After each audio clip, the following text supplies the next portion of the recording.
across the UK, on DAB+, on your smart speaker, on your smart TV, and on your side. This is Talk.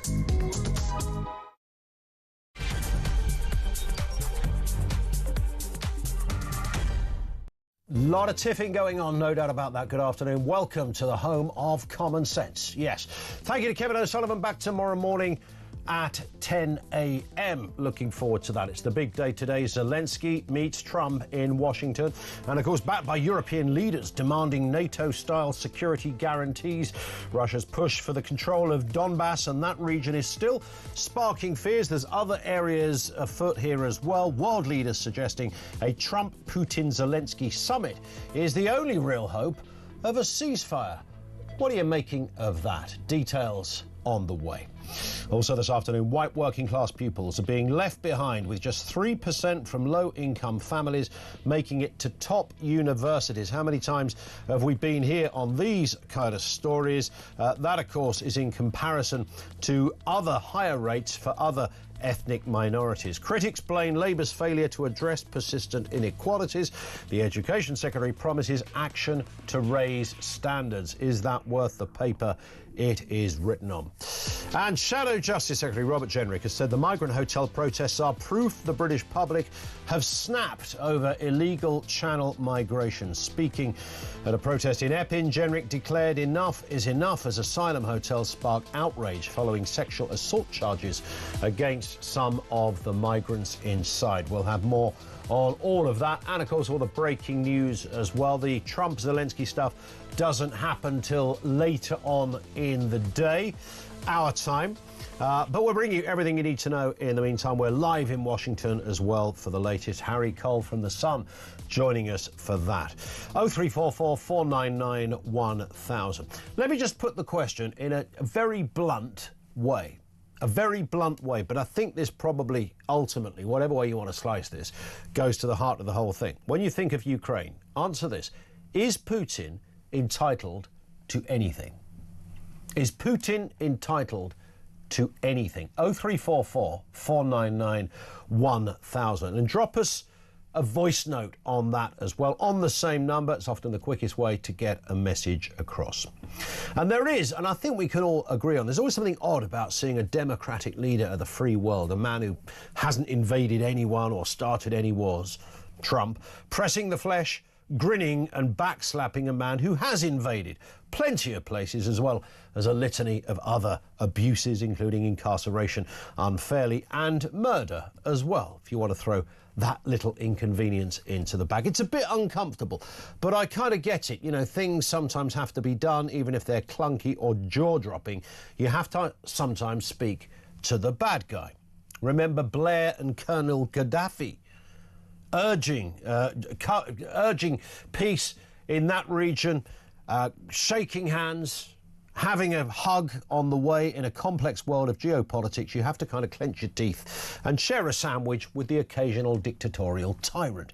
On Friday, of course, Trump met Putin. We know what happened. There was a bit of a love-in, and then they all went home again. Nothing was solved, but the insistence on immediate ceasefire was quietly dropped, and today Zelensky goes to the White House to pick up the cudgels of the argument, backed by, as I say, that incredible collection of EU leaders. He's not alone, Zelensky. The EU massive are going along. Cunning Keir, Mardi Macron, Mini-Me Merz. They're all going to be there, over there at the White House, having their meeting. Like, listen, Mr. President, Mr. Shut up. You can almost hear it coming from the Oval Office. Will it make the blind bit of difference? Is Putin entitled to anything? Because, of course, the short answer to this is, well, of course he's not. You can't invade a country, take bits of it, subjugate huge chunks, kill loads of people, and then say, all right, I'm willing to have a peace talk with you. I still want some of it. I want that bit and I want that bit. I mean, that's just a license to say to any mad leader anywhere, yeah, you know, just give it a go, because you'll come out with something in the end. But, as Kevin O'Sullivan rightly pointed out, if there isn't any wiggle room on this, so this is all unconventional stuff, but isn't every kind of peace deal unconventional? You look at the Good Friday Agreement, what that meant. people had to swallow hard on a number of issues on all sides. For many, they still will not forgive the idea that the British government sat down and broke bread with a terrorist organisation. But ultimately, it came to that. And now we know where we're at. Not fully over still. There are still moments and rumblings and areas of segregation. Big fences still exist in Northern Ireland, folks. But if you don't go down that route, if you don't go down the route of peace in a situation such as this, as Kevin O'Sullivan rightly said, we then remain involved for the next... How long? How long does that go on for? Because Trump may well go, OK, I gave it a go. Nobody can blame me. I tried. I'm leaving you guys to it. We have got a dog in the race, of course. This is on European soil, not EU soil, European soil. We know the last time somebody invaded on European soil. I know that's a little bit of Godwin's law going on there, but you take the point. So, yes, we have an interest in this. Do we have 10 years' worth of trillions of pounds to plough in? Or would you, again, swallow hard and say, OK, if that's the only way we get peace, then so be it. Which raises that question. Is Putin entitled to anything? 0344 499 1000. That is where you will find us. And drop us a voice note on that very question. Let's get a word on this and the other big stories of the day. Callum Price, Director of Communications at the IEA, is with us. Callum, good afternoon to you. Good afternoon, how are you? So, very good at this end. So it is, of course, EU and NATO leaders set to meet Donald Trump at the White House later to discuss the peace deals. We know that Zelensky is there too. The US president has already spoken on Friday, of course, with Vladimir Putin. Let's have a little listen to what was said just last week. I believe we had a very productive meeting. There were many, many points that we agreed on, most of them, I would say, a couple of big ones that we haven't quite gotten there, but we've made some headway. So there's no deal until there's a deal. I will call up NATO in a little while. I will call up the various people that I think are appropriate, and I'll, of course, call up President Zelensky and tell him about today's meeting. I wonder if the British Prime Minister is appropriate, Callum, on Mr. Trump's list of those he called up. He probably thinks he is. And to be fair, he probably is. I mean, I think the coalition of the willing, as they're calling it, this sort of EU and European leaders who are swinging in behind Zelensky, is probably on Trump's radar, if not as high as Putin is, but you can see why.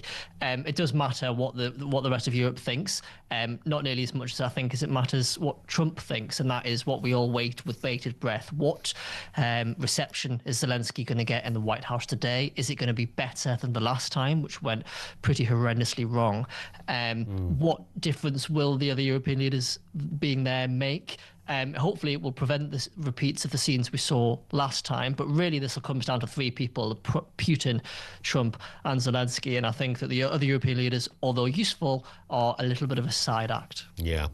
I mean, what do you make in terms of the overarching issue at hand here? There's no other way to slice it other than the fact this could lead to concessions to a person that invaded another country. And Mark, we've got a message in here from Marcus who says, why are we not criticising Trump more forcefully?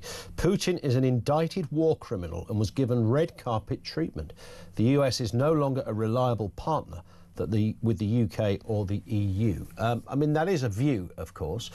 Trump would say, well, what do you want me to do? Sit back and do nothing? Someone's got to step in and listen to both sides. I mentioned at the beginning, Callum, you know, Tony Blair breaking bread with Colonel Gaddafi back in the day, and there's loads of examples of these kind of issues. You remember the first handshake with the IRA? All, you know, these things go on, regardless of what side somebody is on. I mean, did Trump play a blinder in that respect?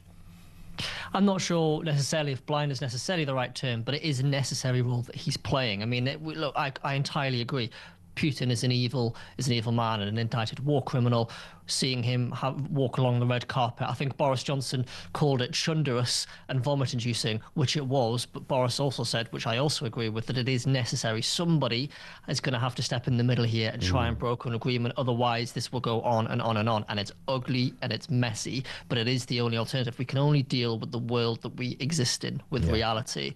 And although you posed the question earlier whether Putin has the right to anything, and no, he doesn't. But is that attitude going to get us anywhere? And unfortunately, I'm not sure that it is. So, I mean, one way to look at it would be, well, so those that invade countries do actually gain out of doing it. Some might look at it like that. Others would say, look, don't try and intellectualize this or find a rational explanation. Everything is a fog of confusion.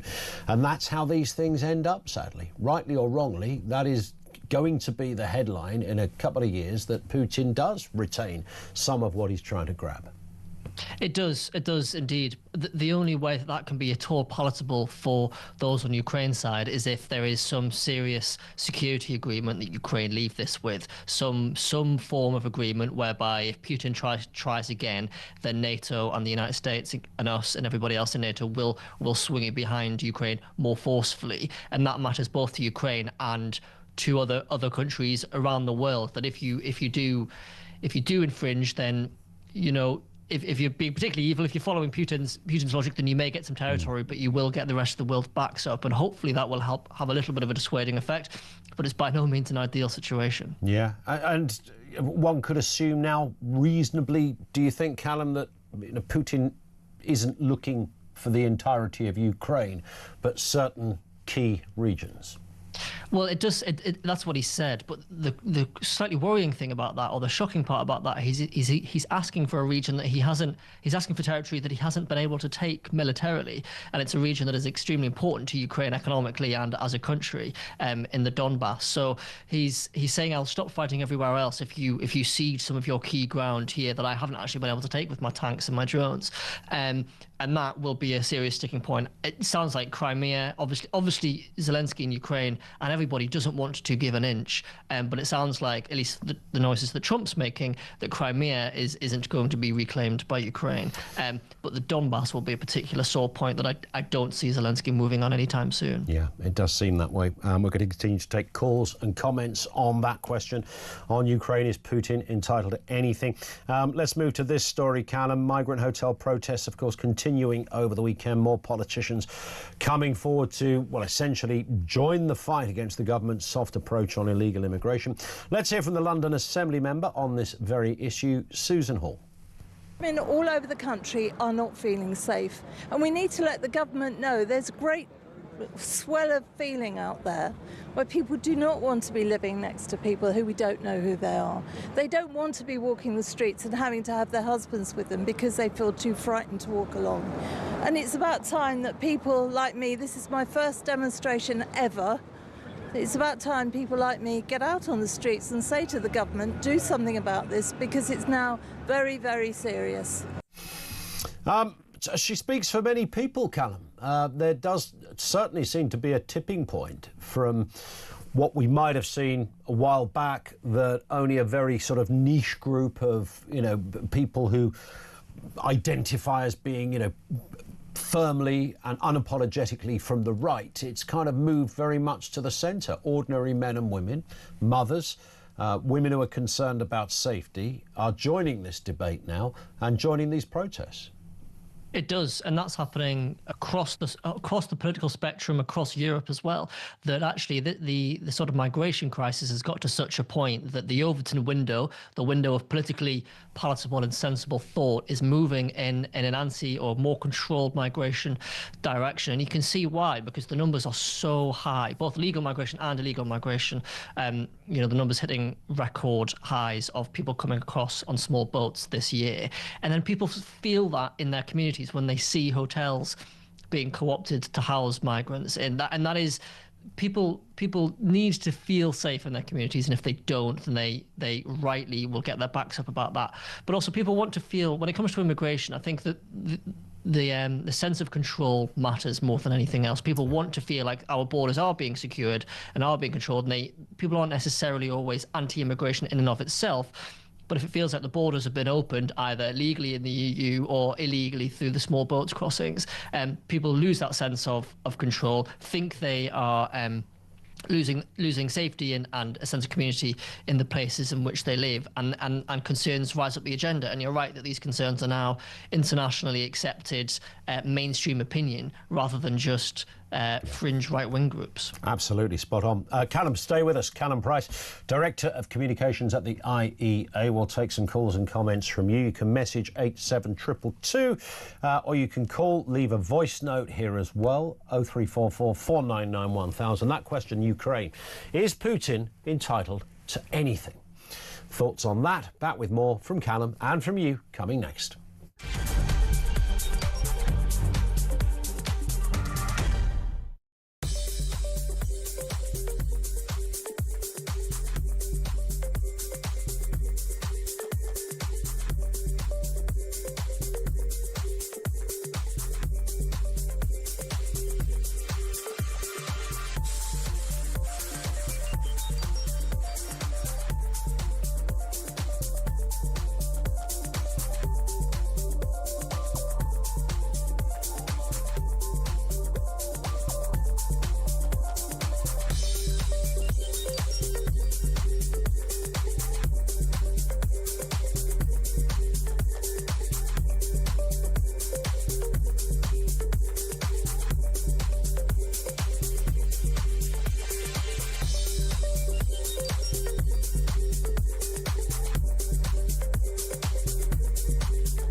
To be in the New York Times and the Hollywood Reporter, they told the real story. Downgraded deal. Netflix downgrades its deal with Harry and Meghan. The New York Times says Netflix loosens its ties with Harry and Meghan. That was the true story.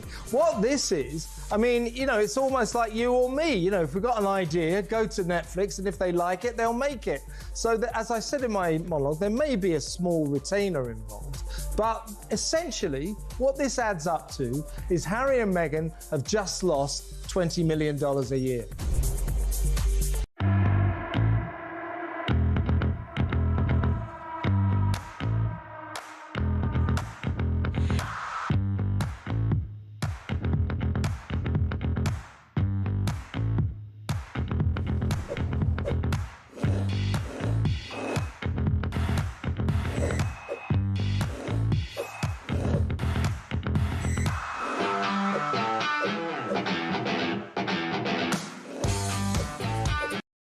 Across the UK, on DAB+, on your smart speaker, on your smart TV, and on your side. This is Talk. Lots of comment coming through from you. We'll come to that shortly. 1:20. We've got Callum Price with us, Director of Communications at the IEA. And it's another flag story, Callum. There's never a day, it seems, without a flag issue. Tower Hamlets Council vowed to remove St George's flags from lampposts, citing maintenance and safety concerns. This, of course, happened in Birmingham Council. One of the issues around this is that some suggest there's a sort of two-tier or two-flagpole policy here, where you can lob a Palestinian flag up, nobody says a word, but a St George's one and they come down. Although the mayor, Lufta Rahman of Tower Hamlets, has previously ordered the removal of Palestinian flags in 2024 after complaints from Jewish families about feeling unwelcome. To wave a flag and not to wave a flag, when is what is the right policy? Do we need a protocol for flags? Well, I think the protocol for flags is that we should be proud in the flag of our nation, both the English flag and the Union Jack, and it should be flown more. Although I do sympathise with the council when they say, well, it might not be ideal if people are sort of putting up flags willy-nilly on public property, but they shouldn't need to do that. The council should be able to say, look, okay, you can't just hang flags wherever, not at least because it'll look a bit messy, but we will quite proudly fly the flag outside council buildings and all that sort of thing. I think we need a bit of a campaign to detoxify the flag. It seems to be a political symbol, and it shouldn't be. You go to basically any other country, and you can't move very much for flags on public buildings. I don't know why the same isn't here. It is to an extent. Certainly walking around Westminster, but I'd like to see more of it, and I'd like to see it not be a political symbol.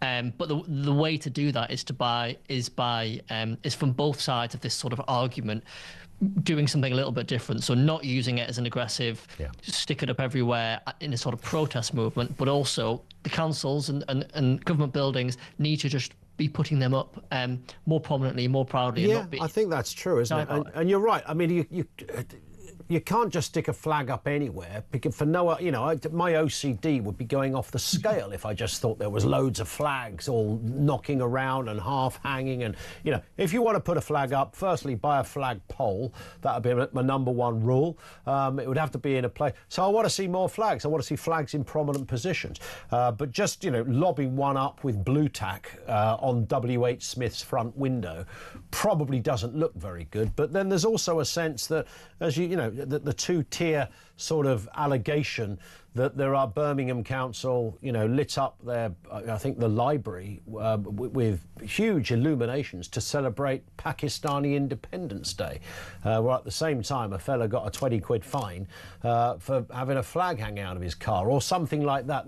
There is a sense that there is a sort of an anti-British flag thing going on, or anti-English flag in this case.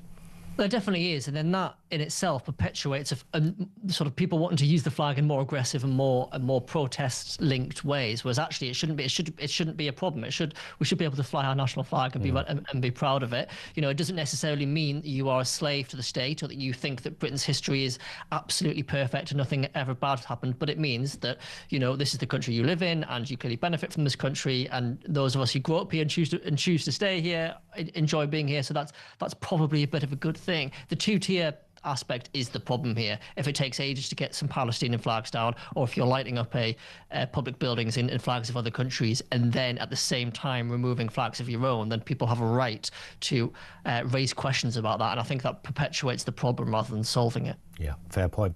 Let's move to this story. Rachel Reeves, who's planning to strip back environmental protections in order to get Britain building again with hopes to boost the economy. She's expressed frustration over issues like bats and newts that have halted critical infrastructure. She also spoke about this earlier this year. Let's have a listen to what the Chancellor said. So we are reducing the environmental requirements placed on developers when they pay into a nature restoration fund that we have created, so they can focus on getting things built and stop worrying about the bats and the newts. Rachel Reeves, the bat killer, Callum. Never thought I'd see the headline. Great news, Ian, great news. This country has far too much of a problem with building basic infrastructure, railways, energy, roads, because of quite obscure environmental concerns. And this isn't a sort of environment doesn't matter. It's where does the environment matter and what is your list and order of priorities? And all of our priorities should be to get our economy growing faster than it is, because it basically isn't been growing and hasn't been growing at a decent click for over 15 years now almost. And we need to find a way to solve that problem. And one of the ways we solve that problem is by improving our infrastructure and improving the amount of houses that are built in this country. We can't do that if there are ridiculous rules about there might be a newt over there, that there isn't very many other types of newt in this area, so we can't build this new highway, this new train line, all these new houses. It's ridiculous. We need to get our priorities sorted. I mean, I love a bat, but who gives a skibbity about a newt? I mean, that's the newt. I mean, what kind of bit of kit is that? I mentioned the word skibbity, by the way, because, of course, it's part of 6,000 new words, including internet slang, like skibbity, tradwife, delulu as well, have been added to the Cambridge Dictionary. I live in a house with a 12-year-old or 11-year-old who constantly talks in this kind of nonsense language. I'm regularly trying to drum it into him that he sounds, frankly, daft, but there ain't no stopping it. And in fact, if I tried to use one of those words as a way of kind of, not seriously, but kind of like taking the mick, he finds that the most humiliating thing ever. It is like, don't even go there, Dad. It was one, glazing. I got him with glazing. I mentioned glazing yesterday because I read a piece last week about the word glazing, and I said it, and he looked at me and went, how do you know what that is? I said, how do you know what that is? How do I know? I know everything, which just annoyed him even more. But new words come around all the time, such as the rich tapestry of our lexicon, shall we say, Callum? Yeah, quite. I mean, look, I turned 30 a few weeks ago, and I officially, now let's say I've I'm old, right? And I've given up on trying to keep track of what these words mean. Half these words in the story I've heard of, but they just sound like noises to me. Half the things you just said sound like noises to me. Yeah. I'm not going to say that people shouldn't, they shouldn't be. I'm glad they are in the dictionary because now I can look them up and see what they mean. But honestly, it goes so far over my head. And maybe using them with your kids is a way to get them to stop using them to speak normally. That's a good way, Sigma. That's a good way to do it. You're right. If you see, every time, I mean, genuinely, it's almost like they have their own language, but they're aware that they have their own language. So that it's not as if they think they've just discovered a word like any other word. They know they've discovered a word that is only for their little group. Yeah, that's it. I mean, I think if I think back, I could probably think of some stupid words that I used when I was about that age. I like to think I've stopped using them now. But yeah, they're speaking in code, and if you try and break that code as their uncool dad, well, I'm sure you're a very cool dad, Ian, then that might, put a stop to it somewhat. Yeah, I mean, if you are, I would say anyone over 30, this is just an example, who uses the word sick to describe something that's good. If you're over 30, you should be taken out the back and harpooned publicly, frankly. But every now and again, you do bump into somebody who does do that. Even older age. Oh, sick, man. Mate, you're 39. Don't be saying stuff like that. It's definitely a red flag. Those are the sorts of people that maybe you don't want to be hanging around with. Yeah, you're right. I wasn't familiar with the word mouse jiggler. Well, I kind of was, but I just assumed it was something that now requires ID when you hit the websites that deal with that kind of stuff. But apparently it's a pandemic-era remote working trend, a device or software used to mimic activity while not working, because, of course, many companies monitor literally your mouse activity to see that you're not just sitting at home watching Loose Women. Yeah, the lengths that people will go to make sure that their little colour next to their name on Microsoft Teams or whatever software they use is green to make them look active. It's quite ingenious sometimes. You see examples of people using all sorts of contraptions. Yeah. So if you put that much effort into just doing your job, then you'd probably have quite a good time, actually. Yeah, or just tie the mouse to the dog or the cat, and then it's forever on the move. They'll think you're the most industrious staff member they've got. I'm sure it might work. Callum, listen, you've been great as ever. Callum Price is the Director of Communications at the IEA. Thoughts on any of that? Don says, if we don't care about newts or bats, or indeed wildlife in general, we will lose our souls. I love a bat. If you said to somebody, have you ever seen a bat in the wild? Finn, have you ever seen a bat in the wild? It's really rare. Every now and again you go, and it's like it's almost you revert to being like 6, because something will fly and you go, it's a bat, and then it's gone so quickly, and it's always dark, so you only kind of see a bit of a silhouette. It's not like you see them like a bird sitting on a lamppost or something. It's a moment when you see a bat. But I love a bat. I'm not sure they should stop our infrastructure from moving forwards. Maybe there's a happy compromise. 0344 499 1000. We've got a load of calls and comments so far on all of this. Some great guests coming on to talk about what's going to happen at the White House today. What are the EU contingent going to be doing there? Keir Starmer, Merz and Macron and all of the others. I don't know, are Italy going to be there? I'm kind of not sure on that. We will see. We'll watch with interest. Lines are open on all of that. Great voices on the way. It's 1:30. This is Talk.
across the UK, on DAB+, on your smart speaker, on your smart TV, and on your side.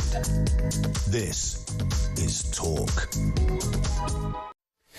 It is Talk. 03444991000, just gone 1:30. And let's stay with this story then, of what is likely to happen in the White House today. We know President Zelensky is meeting with Donald Trump.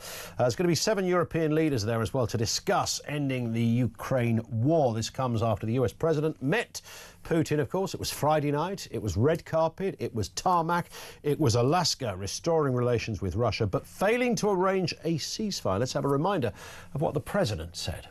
I believe we had a very productive meeting. There were many, many points that we agreed on, most of them, I would say, a couple of big ones that we haven't quite gotten there, but we've made some headway. So there's no deal until there's a deal. I will call up NATO in a little while. I will call up the various people that I think are appropriate, and I'll, of course, call up President Zelensky and tell him about today's meeting. Well, there it is. Couple of voices to come on this first. Lisa Hazeldine, assistant online editor at The Spectator. Lisa, good afternoon to you. I thought it was kind of intriguing that he said there, I'll call the relevant people. Was Keir Starmer, do you think, one of those relevant people? Yes, I think he was. I think he was. He was on calls with Zelensky and with Trump, I think, over the weekend. So, yeah, I think Keir Starmer is definitely being kept up to speed as much as I think he can be on what sort of has been taking place since Friday in regard to sort of discussions around a peace deal for Ukraine. Starmer is, of course, on his way, if not already in Washington, for meetings with Trump and Zelensky and other European allies this evening. So I think it'll be interesting to see how that plays out, not least because that's going to be, again, something that's playing out in front of the world's cameras. Yeah, I was just wondering about the choreography of how this happens, because one would assume there's a Zelensky-Trump meeting. I don't know whether JD will be there as well to shout down his ear hole.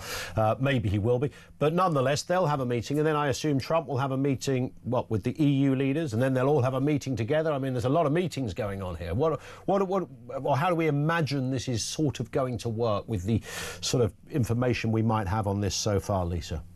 Yeah, so from what we know so far, European leaders are going to be arriving at the White House around 5 p.m. British time. What exactly or who they're going to be meeting with then isn't entirely clear. Then at about 6 o'clock, that's when Zelensky and Trump are going to be meeting. I think they're going to be meeting in the Oval Office. I think also with JD Vance in attendance, so that might be interesting to see how that plays out, not least because the last time Zelensky was in the White House in the Oval Office was 6 months ago when we all know JD what Vance happened. Yes, quite exactly.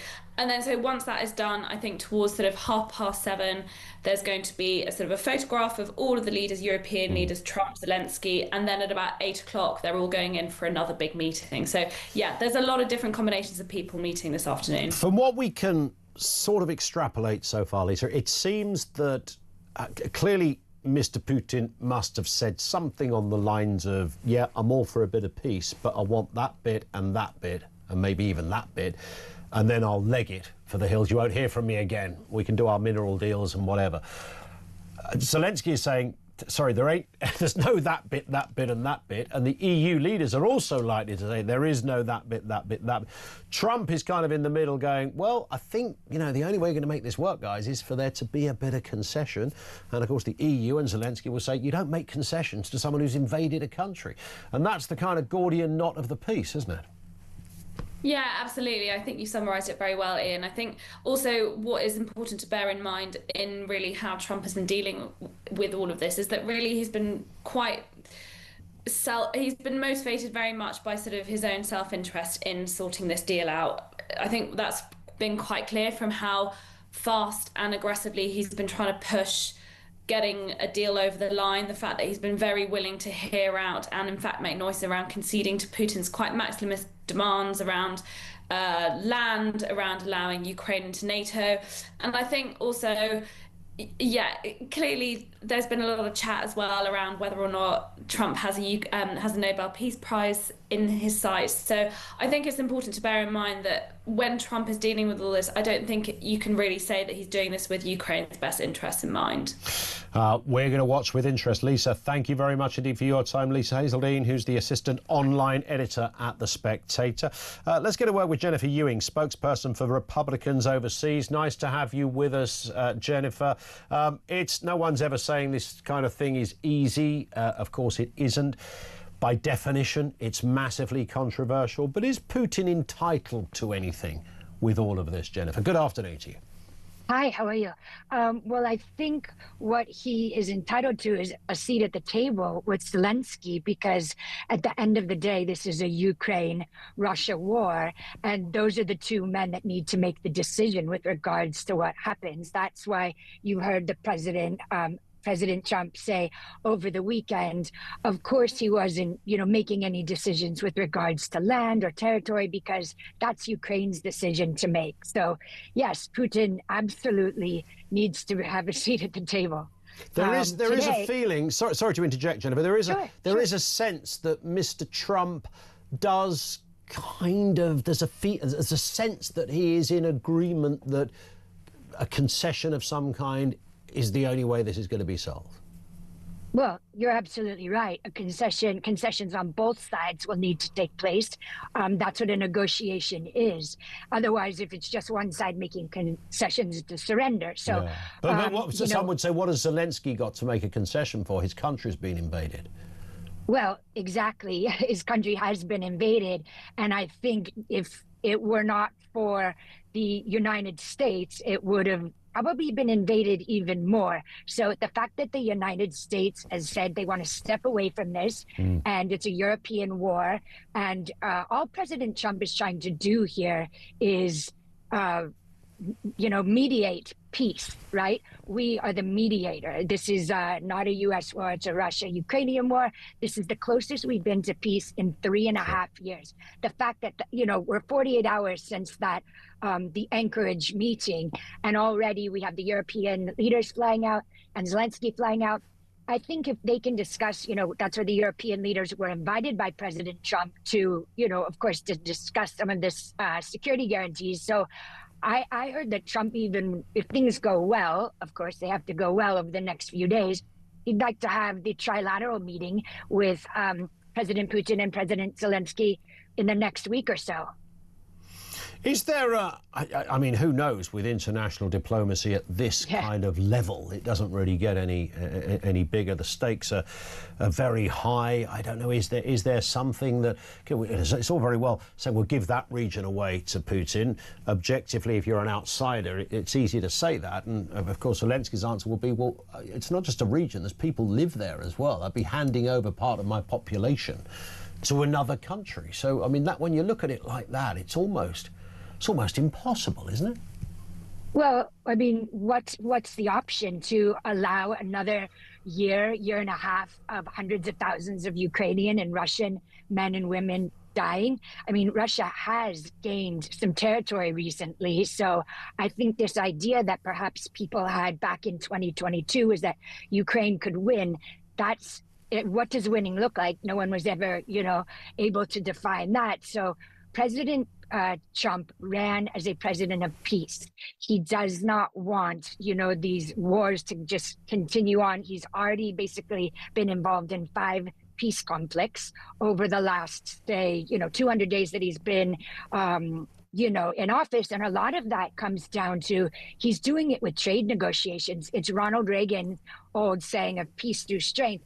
Now, why Reagan used his military a bit more than President Trump likes to, Trump likes to use economics. So that would have been definitely what was discussed on Friday. And I think we're closer than we have ever been. I mean, to peace. And you know what? If somebody else had a better idea over the last 3.5 years, love to hear it. But I think this is at least a positive step forward. And we're not looking to win the war. We're looking to end the war. Do you sense that if there was this trilateral discussion between Zelensky and Putin and President Trump, and it came to nothing. And they tried to hammer it out. They couldn't. They talked late into the night. You know how these things work. The coffee came in. I don't know, maybe the red wine came in. Who knows? But nonetheless, they gave it a good go, and it came to nothing. Would America eventually just walk away and say, look, we tried, now it's your battle, guys, and hand it straight back to the two leaders and the rest of the EU?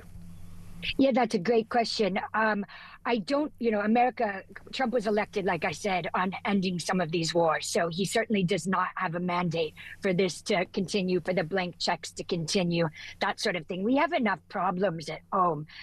If we get to the point that America is using more sanctions and, putting more pressure on President Putin, that's because the peace agreement has failed. And if the peace talks fail, everyone's a loser, especially the Ukrainians and the Russians, because it's their war. Quite frankly, does this affect day-to-day Americans other than the fact that nobody likes to see, the killing of innocent people? No, it doesn't. So, I think the world is a little ungrateful for the fact that the President Trump has decided to act as a mediator in all of this.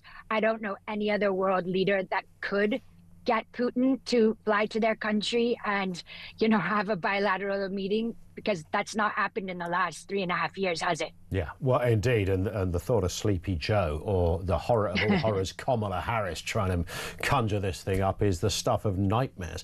Listen, Jennifer, great to have you on with us. Jennifer Ewing, spokesperson for Republicans overseas. Let's get a word from Svitlana Romanko, founder and director of the Ukrainian campaign group Razom We Stand.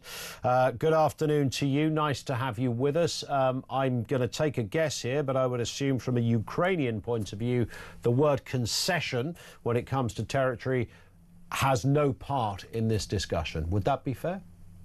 Yes, absolutely so. And I just wanted to thank you so much, first of all, for having me. And I just wanted to bring one important angle to it. For example, imagine should the United Kingdom hand over part of Scotland or Cornwall if Putin demands sea routes for his oil and gas in the near future, when he retreats, regroups, and arms for even more? No, of course no, because it's absurd.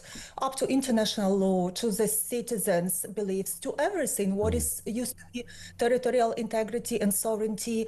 And of course, it's just an absurd to suggest Ukraine should give up that land, because if Ukraine's sovereignty can be traded away, then no country in the world is safe anymore. Indeed. And I made the point a second ago that, when we talk about, we're not just talking about some hills and some rivers, we're talking about people that live in places that you would be surrendering to another authority. And that, of course, becomes almost impossible. But based on what you've just said, Svitlana, does that not mean that there is no way of ending this then? Because one assumes Mr. Putin is looking for land. He's looking for, Crimea apparently is almost a done deal as far as Trump's concerned. That's not even the big contention. If there's to be nothing, then Putin's going to just carry on, isn't he? This is not as simple as that, because actually the UK intelligence service has calculated just recently that Putin would need another 4.5 years to progress in Ukraine and to get more territory than he just temporarily ceased for now. So it doesn't look that simple, and he might be bluffing at this point, just trying to get his friend President Trump into these land trade-offs. But it's just not something that it's just completely legally possible and possible at the battlefield. But we do believe, and I do believe personally, that the most way and the most effective way to end this war and the most fair and just peace would be, first of all, draining economic welfare of Putin's war machine through the sanctions on his oil and gas trade. Because when Putin will run out of money, literally, he will have to choose if to pay pensions to his own citizens, or just to buy more tanks and drones to attack Ukraine even more. So the choice wouldn't be on his basically benefits. So we just need to do what we can to tighten sanctions. But we've been seeing recently that it's been extremely hard to get the US onto this path, but they still have an opportunity to adopt this bill, a 500% of trade bill that has been announced by 86 senators, which is a powerful force behind on him. And we are just waiting for President Trump to enact these powerful weapons against Putin. That would definitely make him want the peace negotiations on a more fair conditions. Is the only other way for Trump to do a deal with Russia?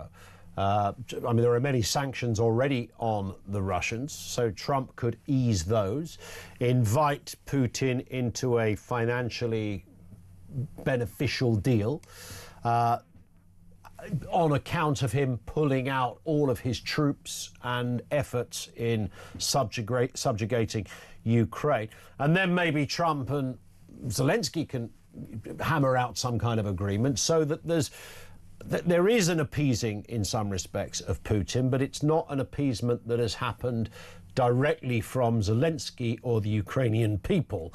It's unconventional, but could that be the answer? Oh, we shall see that today, I believe. But the answer that our government has provided with was that ceasefire first, just stop killing people at their home at night, and just sit on the table and have a conversation, speak. But this diplomatic effort actually risks to put into even more ambiguity and undecisiveness from the governments and in less favorable position. And I will just add that what could be done, no trust has to be made to any economical trade deals with Russia, because everything that President Trump wants to make a deal with Putin about is about energy transition minerals in the Arctic, is about energy transition minerals in occupied Ukrainian lands. This won't definitely benefit the people of all of those countries, Ukraine, US, and this is terrifying. This should not have happened at all. All right, we will certainly be eyes glued to what happens in the coming hours. Svetlana, thank you very much indeed for your time. Svetlana Romanko, founder and director of the Ukrainian campaign group Raison We Stand. Thoughts on all of that? 0344 499 1000. We'll go to your calls and comments in just a couple of moments' time. This is Talk.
I think it's really fantastic that people are putting flags up everywhere, particularly as Birmingham Council think that the Union flag should come down, but others should be proudly flown. It's insulting and disrespectful, but it's fantastic that people are flying them out, Mike. And I think that it's sort of symbolic and representative of the fact that on the first hand, many people, maybe the silent majority, actually feel very proud still to be part of Britain.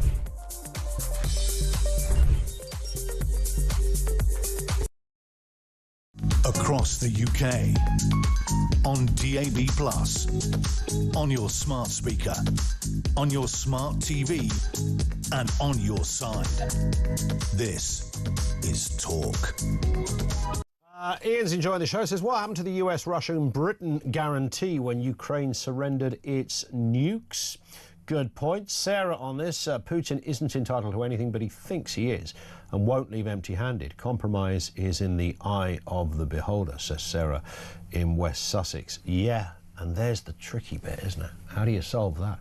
James is down in London. What have you got for us, James? Afternoon to you. Can you hear us, James? No, somebody seemed to be there. Let's go to Peter, who's in Oxfordshire. Peter, how are you doing? Hi, good to see you again, Ian. You too, far away. Thanks for inviting me on the show. Pleasure. I think a compromise is essential. Yeah. But I think that Trump has tried it too easily, and I think he's shown to Putin that he's determined to get a deal at any cost. Right. Now, if he had said what we're going to do is we're going to impose these extra sanctions, i.e. to third-party countries. So a lot of military experts have said if you apply these sanctions to India and to China and other countries who are buying Russian oil and ran it for, say, 3 months or 6 months or whatever they've thought to be the appropriate period, it could then bring Putin to the table. He would still have to compromise, and so would Zelensky. But to start off by telling Zelensky that he's got no cards, and then going into a negotiation at that stage, yeah, it's a good point. A bit of real serious error of diplomacy. I mean, Zelensky surely has one trump card, doesn't he? With no pun intended, but but in that it's his country. Yeah. Yeah. I mean, whatever we think of him, and he seems like a complete sort of curious, possibly even slightly untrustworthy character from where I'm sitting, but that's not really the point. I also think that of Keir Starmer or Emmanuel Macron, so he's not alone in that, but, you know, he's the guy that's been invaded, and so when Trump said you've got no cards... Exactly. I mean, you know, he's just sold the past far too early. I don't disagree that some concessions have to be made by Ukraine, but you can't be seen to reward dictators. Yeah, I mean, it's that, isn't it? You know, I mean, that's the trouble. It's looking like Czechoslovakia in 1938, isn't it? And, you know, these guys don't stop. He won't stop. No, I mean, his entire kind of brief in his, you know, possibly not quite solely in his own world, but in that kind of old Soviet-style thinking, you know, he's doing what he believes God put him on this earth to do, and that's to expand the Russian Federation into something bigger, almost a nod back to the old USSR. Listen, I've got to move, Peter, but you've been great. Thank you very much indeed for that. This one from Simon in Nottingham. You asked the question, should Putin, Russia be entitled to anything? My answer is no, he shouldn't be. However, Hamas attacked Israel, and now some European countries and Britain are to give them what they want by recognising Palestine as a state. So what is the difference between the two? That's a cracking point, isn't it? Absolutely bang on. James, down in London. What have you got for us, James? Afternoon. Afternoon, Ian. Sorry about what happened earlier. That's all right. I thought you'd gone for a cup of tea or something. No, Ian. Ian, I just want to say, look, all these people are having to go at Donald Trump, that he cannot succeed anywhere. We've got these European LARPers that are coming across to Washington now, supposedly to back up Zelensky. It's not going to happen, not in Donald Trump's White House. Now, this failed president, which they all say can't do anything, this is the man that stopped the India-Pakistan war escalated. He ended the Israel-Iran war after 12 days. He's arranged a peace deal between Congo and Rwanda, Armenia and Azerbaijan about Nagorno-Karabakh. That's taken Turkey out of the situation.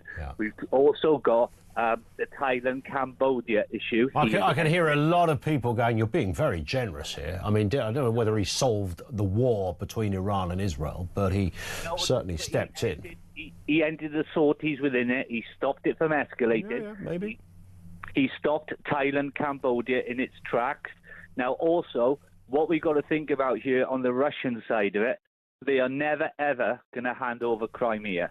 To them, Crimea is Russian territory. It has been, and it always will be. It is the port of a warm harbour. They have no warm harbour. They've only got the Baltic coast.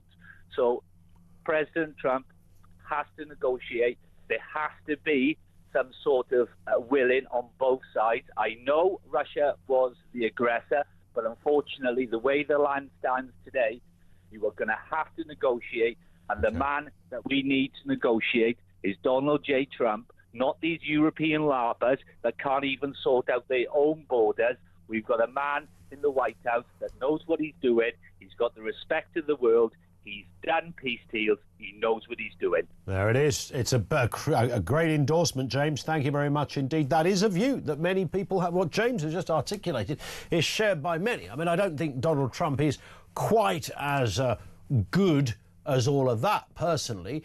But in a way, that doesn't matter whether I like or don't like Donald Trump, whether I think he's good or not. If he gets the job done, you have to go, well, you know, fair play. I don't care who it, you know, if Starmer stopped illegal channel migration, I'd be the first to shake his hand. Of course you do. So it's not about popularity, it's about getting the job done. Helen's in Leicestershire.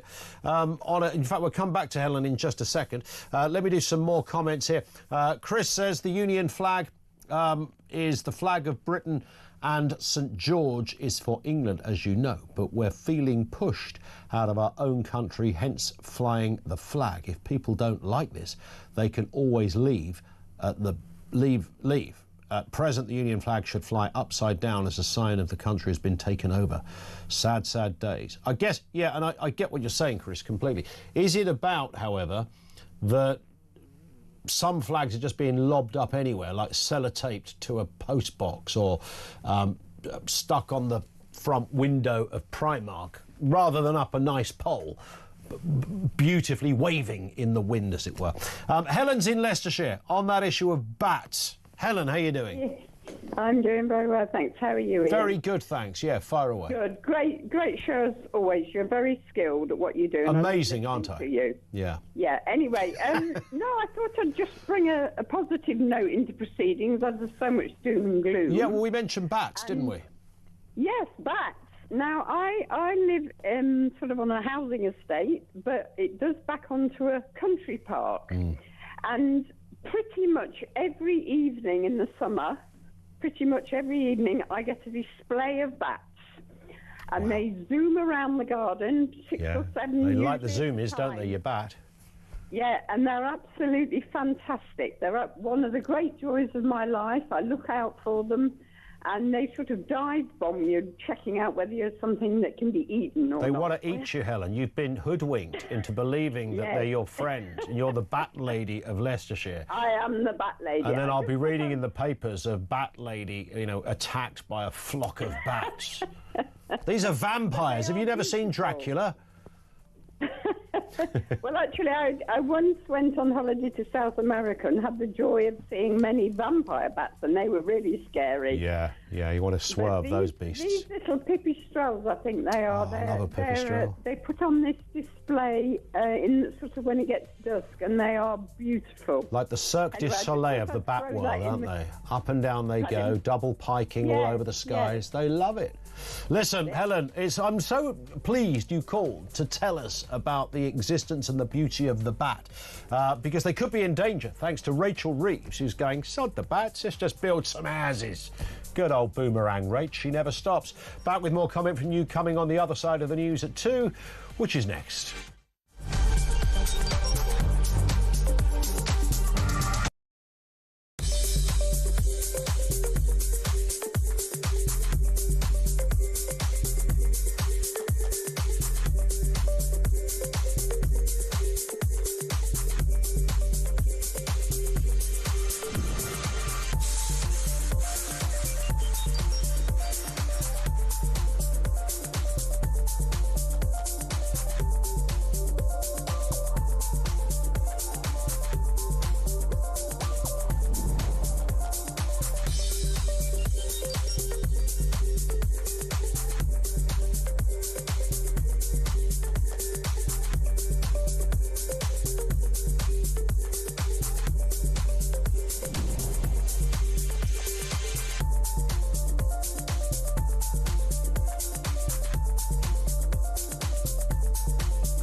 across the UK. On DAB+, on your smart speaker, on your smart TV, and on your side. This is Talk.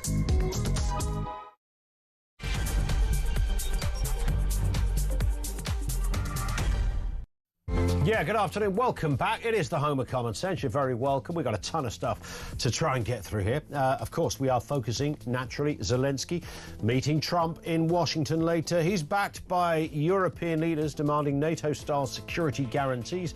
Russia's push for the control of Donbass is still sparking fears as world leaders suggest that a Trump-Putin-Zelensky summit is probably the only hope of some kind of ceasefire. We're right across that. We are asking the question, is Putin entitled to anything when it comes to resolving this never-ending war?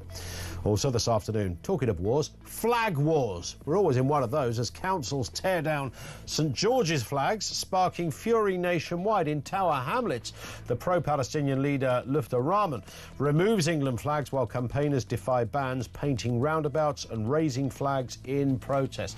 You know that phrase, people have had enough.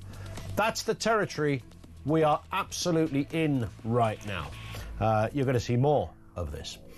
Lines are open on that. And, as you've been hearing, white working-class pupils are being left behind, with just 3% from low-income families making it to the top universities. This compares to higher rates for ethnic minorities. Critics blame Labour's failure to address persistent inequalities. The Education Secretary promises action to raise standards. Margaret in Birmingham said, and the lines are open, of course, all the way through 0344 499 1000. You can leave a voice note there as well. The main question we're putting out here, Ukraine, is Putin entitled to anything? In addition to that, we'll take calls on everything from flags to bats. And I'm not kidding. Margaret in Birmingham says, well done, Susan Hall and Robert Jenrick. More MPs should be there. This is reference to the protests. Yvette Cooper, yet again, nowhere to be seen. This will not stop until they stop the boats, stop the freebies, put this country first, Starmer, says Margaret emphatically. I agree 100%. And this story, which we broke on Friday, of course, when this news was first released. The Labour councillor who called for protesters' throats to be cut at a rally found not guilty of encouraging violent disorder. The verdict for Ricky Jones took only an hour and a half and has prompted comparisons to Lucy Connolly, who received 31 months, just let that settle, 31 months in jail for tweeting inflammatory comments.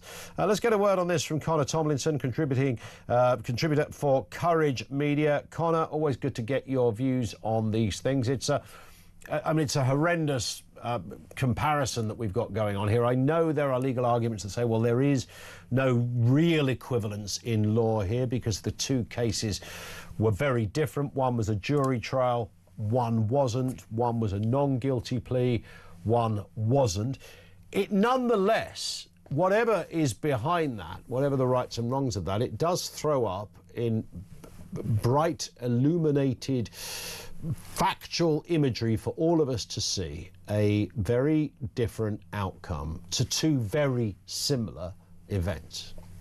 Well, the reason that it's a apples and pears comparison, Ian, is because multiple factors that went into shaping Lucy's decision to plead guilty versus Ricky's decision not to.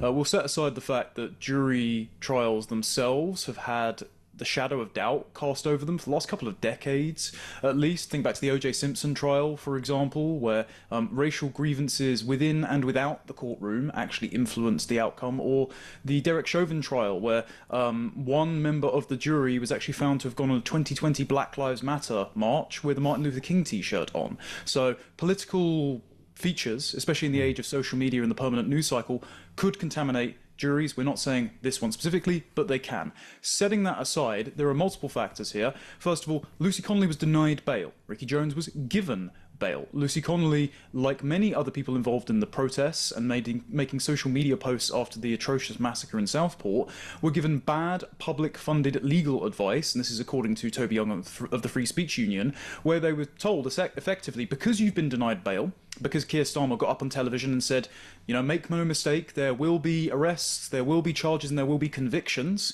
When the Home Office released a video calling people that had been arrested criminals before they'd even been charged and convicted, there was the climate of, we aren't going to get a fair hearing, and so they were advised, well, if you plead guilty, you'll get a reduced sentence and you'll be out by Christmas. And instead, Lucy Connolly got 31 months, as you said, which is 20 months longer than a recent illegal immigrant who committed a sex offence against a girl with special needs who is not getting any more time in prison, because he only got, I think it was 10 to 14 months, and he was already held on remand for that long, so he is not getting any more time. Whereas Ricky Jones pled not guilty, was acquitted, and the judge who was presiding over Ricky Jones's case is Judge Rosa Dean. Now, we don't know how she instructed the jury in the courtroom, but we do know that she sits on a voluntary diversity and community relations judges committee. So I would wager a guess that her sympathies lie with the Stand Up to Racism and Socialist Worker Party protesters that all stood around clapping and cheering when Jones called to cut the throats of counter-protesters. And do you know what? I've got to be really careful how I say this, Connor, for legal reasons.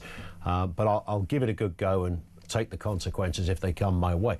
Because I was just chewing this over at the weekend, and it kind of was infuriating, disturbing, questionable on so many different levels. And I was thinking, if a hotel had been set fire to with people in it, I genuinely think Lucy Connolly, from what we know of her as a mother and as somebody who's active in her community, I genuinely think she would be disturbed and upset by that if that really happened.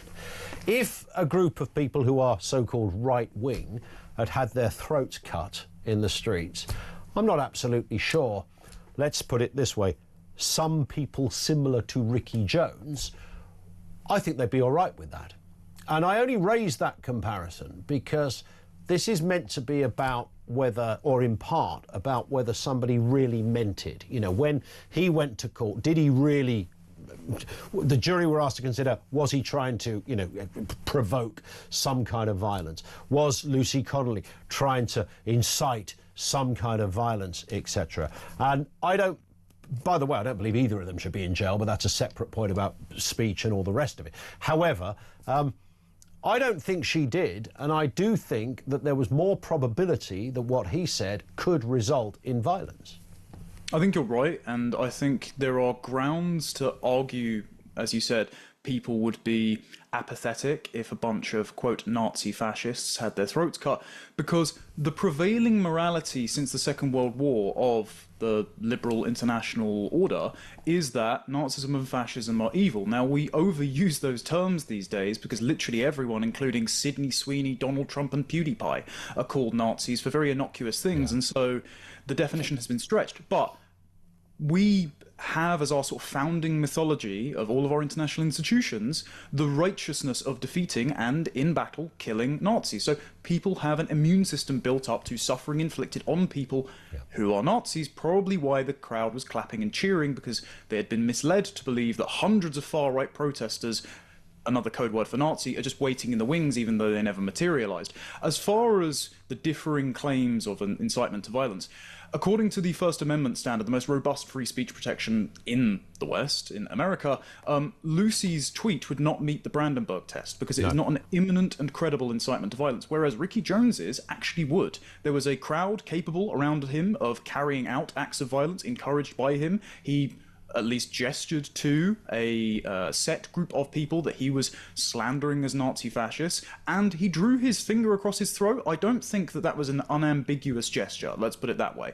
And yet, the reason, I think, that Lucy Connolly has been punished more than Ricky Jones is because the underlying motive, the target of their outrage, the sort of emotional outburst that both of them had, one of them is accepted by the ruling powers, and that is the far right on Jones's part, and the other one is protected, which is illegal migrants, foreign criminals, and immigrants as a collective group by Lucy Connolly. So Lucy Connolly is punished for her political opinions, whereas I think Ricky Jones has been protected for his. Interesting. Listen, Connor, great analysis as ever. Thank you, Connor Tomlinson, political commentator on that interesting issue. Now, it is nuanced, and I hear everything that Connor just said. Do you, when you view this, that this term two-tier justice, does that spring into your head? Or are they... Because I don't necessarily concur with that bit. I mean, there were two different cases. And if for no other reason, the one was a guilty plea, one was a not guilty plea. And, of course, secondly, one was a jury trial because of the not guilty plea. And I do wish so many of those protesters had gone for a jury trial. I don't think there would have been a cat in hell's chance that Lucy Connolly would have gone to jail, because the question that would have been put to the jury, in the same way the question was put to the jury over Ricky Jones, to the jury, do you believe there is over a 50% chance that this man genuinely wanted to cut people's throats? So, hand on Bible, do you believe that this man genuinely wanted to cut people's throats? And of course, if you can't say yes to that, you have to come back with not guilty. And that's the curious, I mean, that can work in people's favour. It's a curious nature, like the airport attackers, where one was found not guilty or no decision was reached, whatever it was. They're curious moments. If somebody had said to a jury, if Lucy Connolly had been in front of a jury, do you honestly believe that Lucy Connolly wanted people to set fire to a hotel? Not a single person on that jury, I can't imagine, would have said yes. Well, of course she didn't. You know, you can tell by the I mean, it's a stupid, silly thing, offensive, dark thing to write, OK? She knows that because she said it herself. But do you really think, genuinely think, that she wanted to see people burned to death? And the answer is also no. So I don't want people jailed, whether they're left, right, somewhere in the middle. I don't care who they are, invariably for words. Unless the word happens to be so unequivocally, demonstrably, evidently, and almost guaranteed to cause mass rioting, harm or killing. Unless we're in that territory, then can we quit this idea that we are living in North Korea and have a system where stuff you say, repugnant as it is, you know, it's not an offence to be an idiot. It's not an offence to be offensive. It's not an offence to be insensitive, crass and crude. Those things are not an offence. And you have to keep that in mind when you're judging whether it's Connolly or Jones in these cases. There could be a couple of half-wits. They could be your hero. It doesn't matter. That's irrelevant. Quit the personal stuff. These aren't heroes. They're people that just wrote something or said something that was bloody stupid. I happen to think that what he did was worse than what she did. But the litmus test for getting that past a jury or a courtroom is a whole different ballgame. 0344 499 1000. Let's go to Heather, who's in South Ayrshire. Heather, how are you doing? Fine, thanks. Good. Ian, and you? Nice, good as gold at this end, thank you. Thank you for asking. Back to that question. Is Putin entitled to anything? What are your thoughts on Ukraine, Heather?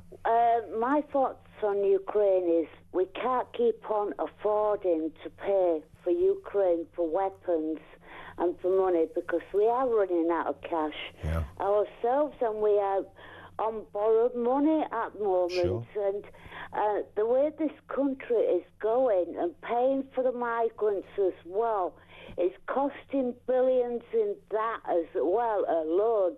And more migrants are coming into our country on a daily basis. We cannot do it. We cannot keep on helping other countries out, bailing them out, giving them weapons, giving them money. We haven't got the weapons ourselves for our troops alone. With all this,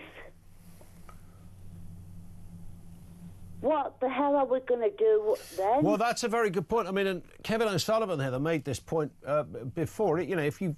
I know when it comes to, you know, wars and death and all that horrible stuff, it's not just about the money, but it is a little bit about the money. And if we're being asked to spend billions of billions on another country's war for what, the next 10 years?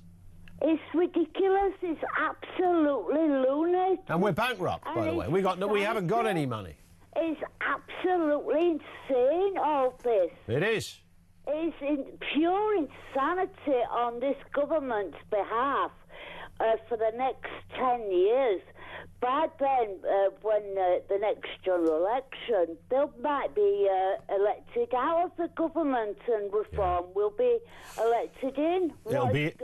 It'll be interesting to see what happens then, won't it, in terms of funding when a different flavour of politics enters number 10. Heather, thank you very much indeed for that. That's Heather in Govan. This comes from Ronald Wood. Yes, we mentioned Ronald the other day in Newcastle. Reference slang and the new words being added to the English language. Obviously, youngsters like me speak, different. We use different turns of phrase and different points of reference to some of the oldies that are around, and that's the catalyst really for the story that has shown that there's been 6,000 new words that have entered the dictionary, and some of them are the words that only under 10s really use or should use. And we mentioned the word sick, which is not a new one, of course. Sick meaning, good or positive, etc. Ronnie says, you're right. Older people who say sick meaning good are just weird. It kind of annoys me, like bro or bra. Yeah, that's true. Nobody should be bro. All right, bro, get in the bin. We say pal or mate or even Mara or Mara. Which isn't just Mackham, it's, by the way, old pit slang. I didn't know that. I learn something every day. Ronald, thank you very much indeed for that. 0344 499 1000. This is Talk.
I think it's really fantastic that people are putting flags up everywhere, particularly as Birmingham Council think that the Union flag should come down, but others should be proudly flown. It's insulting and disrespectful, but it's fantastic that people are flying them out, Mike, and I think that it's sort of symbolic and representative of the fact that on the first hand, many people, maybe the silent majority, actually feel very proud still to be part of Britain.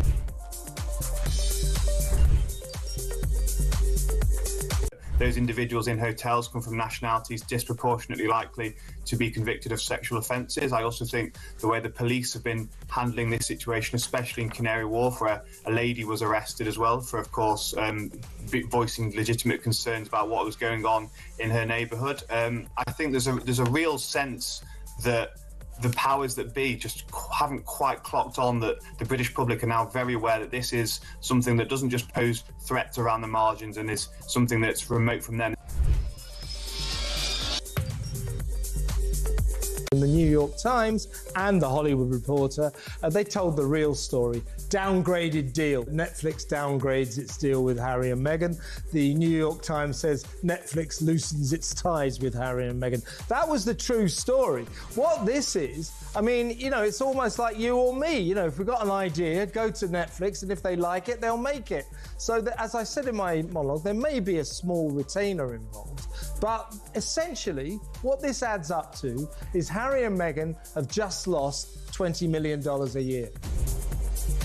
Obviously, last time the two met in the White House, it went incredibly badly, that screaming match in the Oval Office. And so I do think that these European leaders are somewhat human shields for President Zelensky in all of this. But also, I think more importantly than that, will try and bend the ear of President Trump.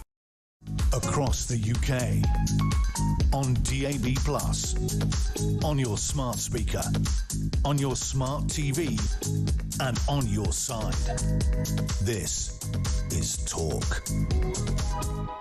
22 minutes after 2 o'clock. Let me just quickly bring you this story as well. We touched on something similar last week, and it's just kind of getting worse. White pupils are least likely to get into top universities for the third year running. Only 11.7% of them attending the highest ranking universities. The rate of entering university is also lower for British-born pupils than those with a migrant background. Let's speak with the journalist Charlie Bentley-Astor on this issue. Afternoon to you, Charlie. I know you're from a working class background. Your name betrays you, as you've mentioned yourself many times. But that is your backstory.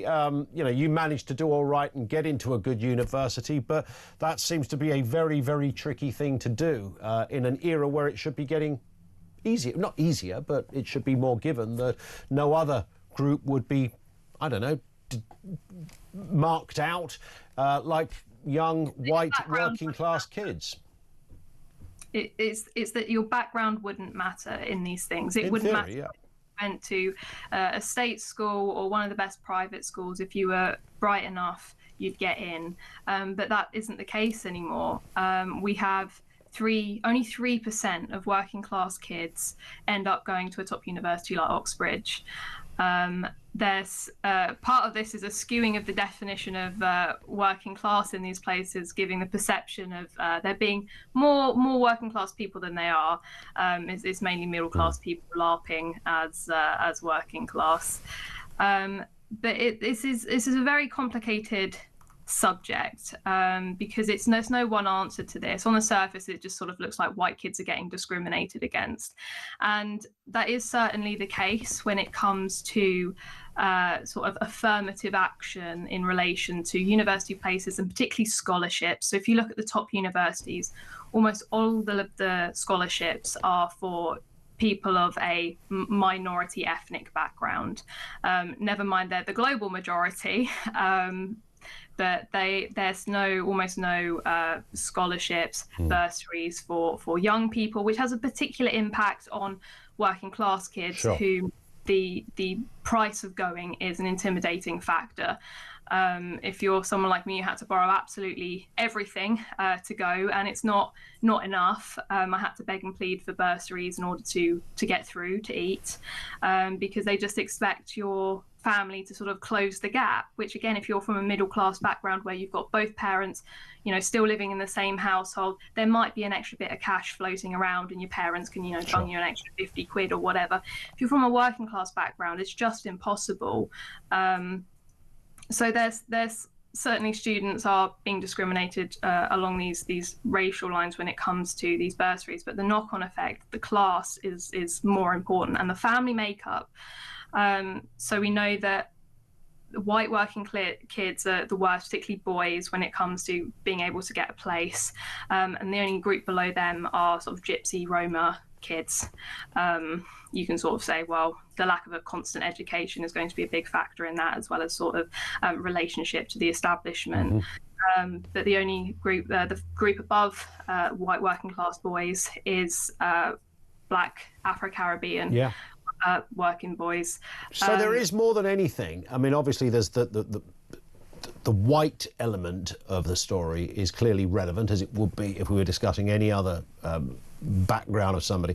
But would it be fair to say, Charlie, that it's the working class bit is the big issue here? Because I know black working class boys and white working class boys are almost equal in the inequality department. Well, and again, it's not all black working class boys. So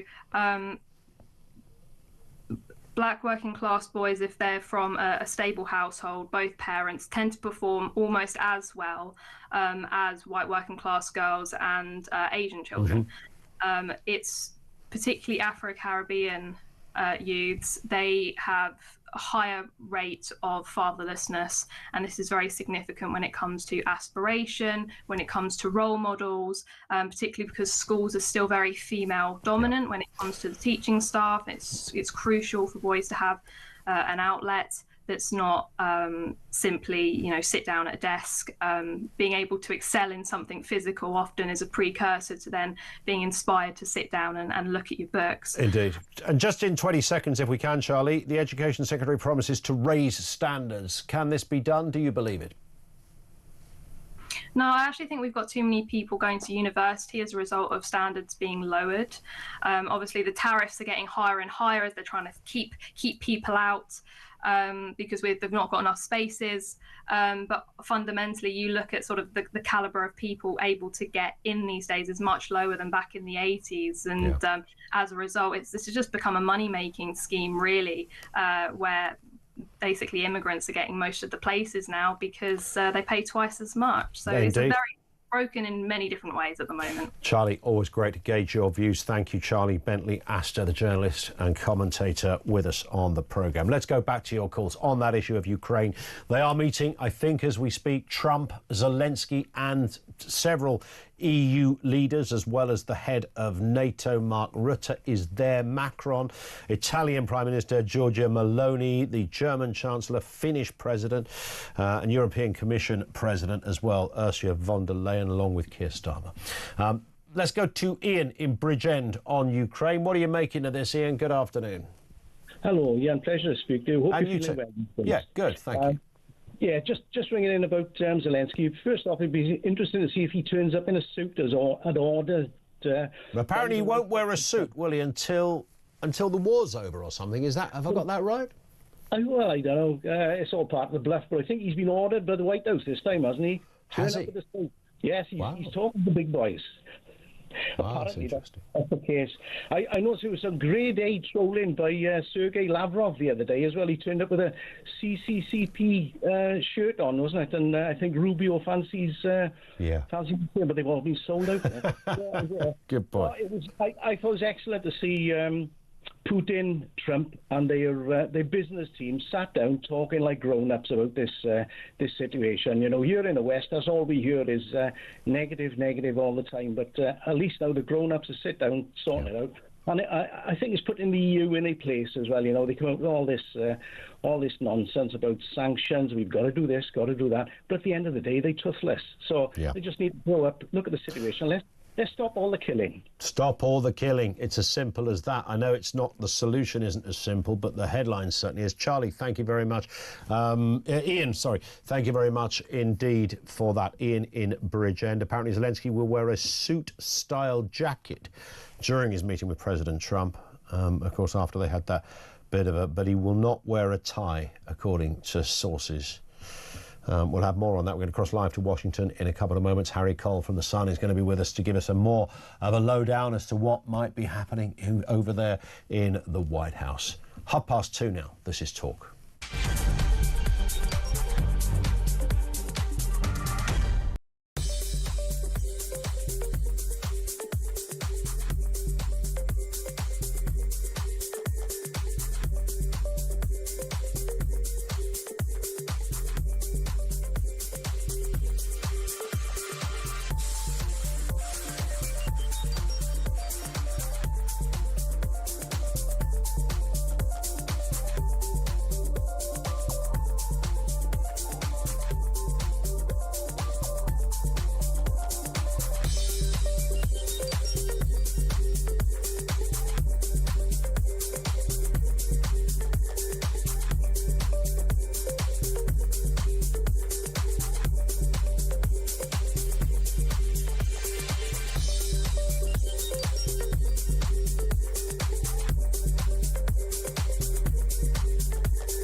Across the UK, on DAB+, on your smart speaker, on your smart TV, and on your side. This is Talk. 1:30. Lots to talk about here, of course. We know President Zelensky meeting Trump today, along with 7 European leaders, to discuss ending the war in Ukraine. It comes after the US president met with Putin in Alaska, of course, on Friday, as we covered here live on the programme, restoring relations with Russia, but failing to arrange a ceasefire. Let's speak to the Sun's editor-at-large, Harry Cole, live in Washington with the backdrop of the White House there as well. Harry, good afternoon to you. And this, of course, is, this is pretty pivotal stuff. Friday was a big moment. This is potentially decisive, one might say. Well, to temper some expectations, I'm not sure what necessarily it is. I think there's going to be another meeting down the line before we get any proper white smoke on what actually this peace deal that's on the table really looks like and whether the Ukrainians can swallow it. The key issue on Friday was, one side of this war, the battered, invaded side, were not present in the room while their future was carved up by two global superpowers. So now, we will see, whether there is actually any mileage in this. It's all very well talking about what Putin wants, what he's demanding, what the president's hoping to get out of it, Donald Trump's hoping to get out of it, but what actually will the Ukrainians be able to swallow? Indeed, and of course the choreography of this is going to be interesting. Who speaks first? I mean, we've had the Putin and the Trump thing. Will it be a Zelensky-Trump one-to-one first and then a Trump with all the others? And then, how do you sense or know that's going to pan out, Harry? Normally these sort of summits are months in the making and stitched up, as we talked about, I think, on Friday, stitched up far in advance, communicator agreed by Sherpas and people. This has been thrown together on the hoof over the weekend. There's a slight air of chaos to the whole thing, I have to say, in the fact that we know that Zelensky will arrive, have a one-on-one meeting with Donald Trump. The Europeans are coming en masse with the head of NATO, with the head of the EU. 6 or 7 leaders will be joining Zelensky. Now, Marco Rubio, the Secretary of State, was out and about yesterday saying this has nothing to do with stopping Zelensky being bullied by Trump like he was in February. There's sort of rather shocking scenes that we saw play out live on television in the Oval Office, just yards from here. That was almost a defining moment of Trump's early second term. I don't expect we're going to see those sort of fireworks today, but the Americans are saying very clearly, look, we invited the Europeans. They are here because this is more their problem than it is ours, and we want them to be key and central to the policing of any peace or ceasefire and the future arrangements between between Ukraine and Russia, rather than the Americans. But the Americans have said they will underwrite. They will somehow provide some guarantee. For the first time, Steve Witkoff, the peace envoy, Trump's semi-controversial right-hand man in all of this, said to CNN yesterday that they will. This is the first time the Americans have said this publicly. They will underwrite it. What that looks like remains to be seen. Will it be arms? Will it be money? Will it be support from the air? The unlikely thing I think we're ever going to see is American troops policing this ceasefire in Ukraine. Indeed, and of course there is an overarching argument that many will advance on this, Harry, and that is that Ukraine have nothing to concede. They were the invaded country. You cannot just hand territory to a foreign power that took his troops and tanks into that region. So there can't be, based on that entrenched view that Zelensky certainly publicly currently has, and Putin clearly wants some of that land, then this can't be resolved based on that, unless there's another kind of magic rabbit to pull out of the hat. Look, publicly the line now is, you cannot redraw borders by force, but we all know that's nonsense. Putin didn't fire a shot to take Crimea. He's been meddling in the Donbass since 2014. He hasn't taken all of it. That's where I think this is going to come down to. The most interesting thing I think that Zelensky said yesterday, if you strip back his sort of, quite pugnacious, quite bullish talk about not giving up land, he actually said, well, the negotiation needs to be on current borders. Currently, Ukraine still hold 30% of the Donbass region, roughly, give or take. It's they're locked in a sort of 1914 to 18 style inch by inch quagmire there at the moment, but they currently still do hold about a third. It's an industrial rich area, it's mineral rich, it's a very important part. There's a very reason Putin wants it. Now, all the mood music we're hearing and all of the softening in language from world leaders, Keir Starmer especially, has gone from saying that Ukraine could never give up land to it's up to Ukraine to decide. So, look, there's really clearly room for negotiation. 3.5 years of this war has taken a toll on a horrific toll on the Ukrainian people, horrific toll on Russian young men as well. But there is clearly room for negotiation there. And until as Donald Trump said on Friday, until there's a deal, there is no. Until there's a deal, there is no deal. But behind the scenes, very much territory is on the table. Indeed. We're going to be back with you, of course, later in the day, Harry. Thank you for that, Harry Cole, editor at large at the Sun. He's there in the briefing room at the White House, ready for when the post-meeting conferences begin. You have Zelensky, you have Trump, you have the EU leaders that are there as well. This is like pretty pivotal stuff. Keir Starmer, General Secretary of NATO, Mark Rutte is there. Emmanuel Macron from France, the Italian Prime Minister Giorgia Meloni. You have the German Chancellor Friedrich Merz, Finnish President Alexander Stubb is there, and of course the European Commissioner Ursula von der Leyen. This is a big old cast. Now, where do the cards fall on this one? Is this a case, not publicly, I don't imagine, even though apparently Zelensky's going to wear a nice jacket, not publicly, but I sense Trump is going to tell him, you want peace? You're going to have to give this up. He might say, but don't worry, we can cut our own deal that will be advantageous to you when it comes to how you deal with America or commerce or industry or trade, whatever it happens to be. Is it going to, I'm thinking aloud on this, is it going to be something like that we see? And we might not even hear it explicitly. Because I just can't see how Zelensky can agree to any kind of deal if it involves concessions based on what he said. And you can, as Harry was just saying there, you know, that you can't redraw borders. Well, borders are redrawn, and there's history to prove that to be the case. That will almost always be the case. So how do they solve the... You've got two immovable positions. Trump, Putin, I want some of that, and Zelensky, you're not getting any of that. Both unequivocal. So on the face of it, they might as well not have a meeting because it can't be solved. Well, clearly, there must be some wiggle room on one side or the other or both. Otherwise, they wouldn't be there. We'll watch with interest, and of course Harry back on talk a little later with the latest. Let's go to John in York on that issue of Ukraine. How you doing, John? Yeah, not bad, fella, not bad. Good. What are your thoughts? Basically, who made Trump God? Who made Putin God?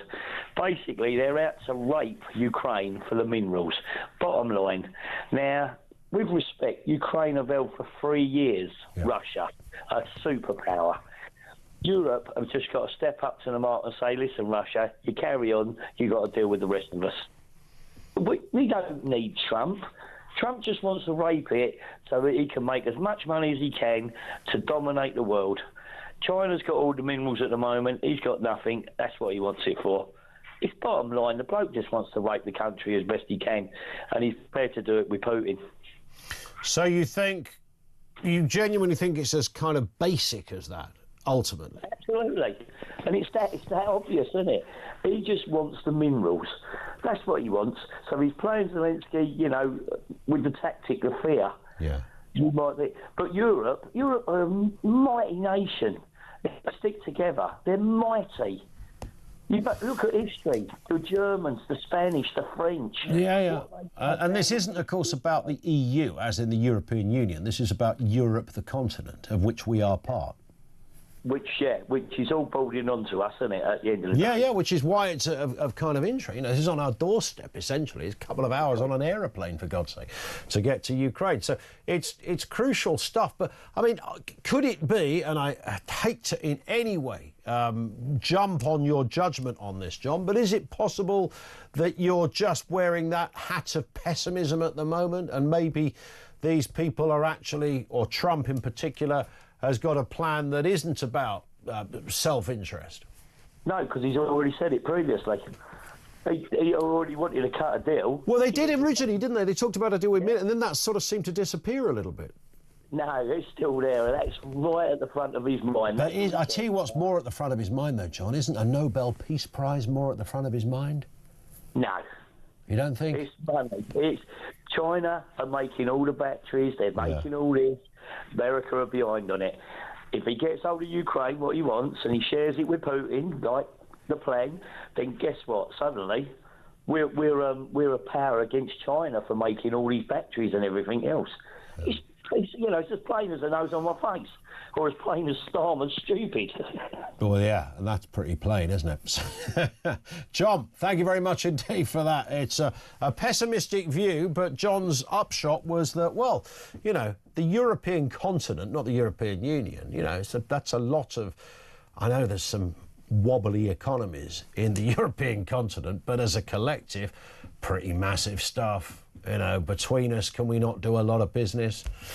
Khalid is in Leicester on this same issue. Khalid, what is the answer to this? Can it be solved? And will it be solved today? I mean, it should have been solved years ago. I mean, in 2014, initially, I was stating, in fact, this is exactly what I was stating from day one, that land should have been given up from Ukraine, let Russia take it, but then with conditions that, look, beyond that, there's not an inch you can take. Otherwise, the European nations will be there, boots on the ground, whatever it takes to protect Ukraine. Be it NATO or no NATO, it's irrelevant. The point is, you know, that should have been done. Like I said, hundreds of thousands of lives could have been saved if maybe I should have been in the forefront of all the negotiations at that time. I think they did ask for you at one point. Sorry? I think they did ask for you at one point. Yeah, I was a bit busy. So if we'd have acted as a kind of European collective in the first position, like, and gone in with, you know, half of the French army, half of the British army, some Germans who have Spanish, you know, that might have done it. I mean, it might have done it. I mean, the thing is, look, there's a lot of nuclear... how can I put it? Many people are, you know, a bit worried about people being trigger happy. Well, of course, right. So obviously, there's always that risk. Yeah. But at the same time, look, the thing is, you see, sometimes, for example, if I need to talk to somebody who I don't know well, or I feel he's a bit of a nutcase, I won't talk to him directly myself.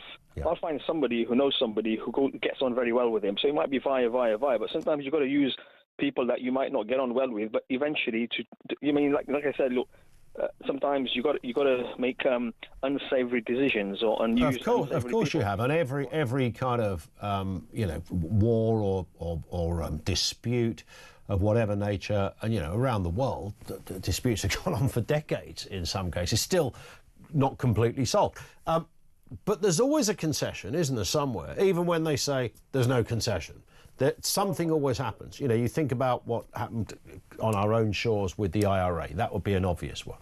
Yeah, exactly. Well, the thing is, Ian, the problem not only me, but millions of people across the world are having right now is that we don't trust politicians. Correct. Because, right, the point is, look, what's happening in Gaza, what's happening in the West Bank, right, we are supporting, I don't just say genocide, but thousands of genocide scholars in Israel, not just out of Israel, inside Israel, and even IDF soldiers are having mutiny right now. They don't want to carry on with this war. Even many soldiers, IDF soldiers, are committing suicide when they realize what they've done. There's hundreds of, if you look it up, there's hundreds of IDF soldiers who have committed suicide. We don't read all that. That's all to put behind the scenes. But my point is, look, Ian, the thing is we have to have consistency in empathy, in humanity. But this is where the problem lies. Many people are absolutely infuriated, like myself. I'm absolutely appalled and disgusted at the UK government in their support of this mass killing on a daily basis. Okay. With Netanyahu and his henchmen, they wanted this greater Israel. They already got their eyes on Saudi Arabia, which Netanyahu's. So the thing is, they want to create this greater Israel at the expense of all the people on the land. Well, I mean, according to Donald Trump, just to bring him back into it, he's going to make it into a kind of, you know, almost Vegas strip. So everything will be hunky-dory. I don't know whether that's going to come up today at the White House. Khalid, thank you in Leicester on that point of what is likely to happen today in the White House. Zelensky and various EU leaders, the presidents or prime ministers of this country, France, Italy, Germany and Finland, joined by the Secretary General of NATO and the European Commission President Ursula von der Leyen. She always pitches up somewhere along the line. Andy says, Russia are taking Donbass steadily and almost surrounding Pokrovsk, the Rovsk garrison. In 2 to 3 months, they will complete taking Donbass, and Ukraine will have lost thousands more soldiers, and all UK and EU taxpayers wasted another few billion. Save lives and have peace. I worked in Ukraine for a year for a humanitarian agency. The corruption in Ukraine is rampant. Peace now and give up Donbass. Most of the population are mixed ethnic Russian and Ukrainian anyway. Is that likely to be key? Is that likely to be the case? Or is Trump looking for something else? Is he looking for something more? And of course, the not unreasonable question that you throw in is, well, OK, if you concede to that, what happens in 5 years? Does Putin come back and go, I want a bit more? You know, that's invariably, that's how you teach a kid, wouldn't you? If it was about bullies in a playground, you teach a kid that if you concede to the bully, they'll just keep coming back. But if you stand up to the bully and are able to mobilise a response or a defence, then there's hope that they go away. How does it end? And we asked the question at the beginning, Ukraine, is Putin entitled to anything? Is he entitled? I mean, there is a view out there that he is. I mean, there are some people who have a curious support, not necessarily a fanboy support, though some do, curious support for Russia and Putin. Are they entitled to anything out of all of this? 0344 499 1000. This is Talk.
Have got a notoriously high acquittal rate, dating back decades. And I think it says more about the jurisdiction from where jurors are chosen to serve at Snaresbrook than it does about our criminal justice system.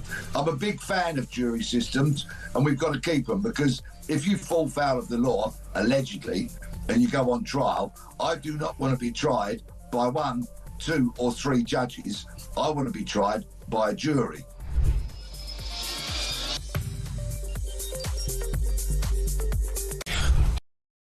Across the UK, on DAB+, on your smart speaker, on your smart TV, and on your side.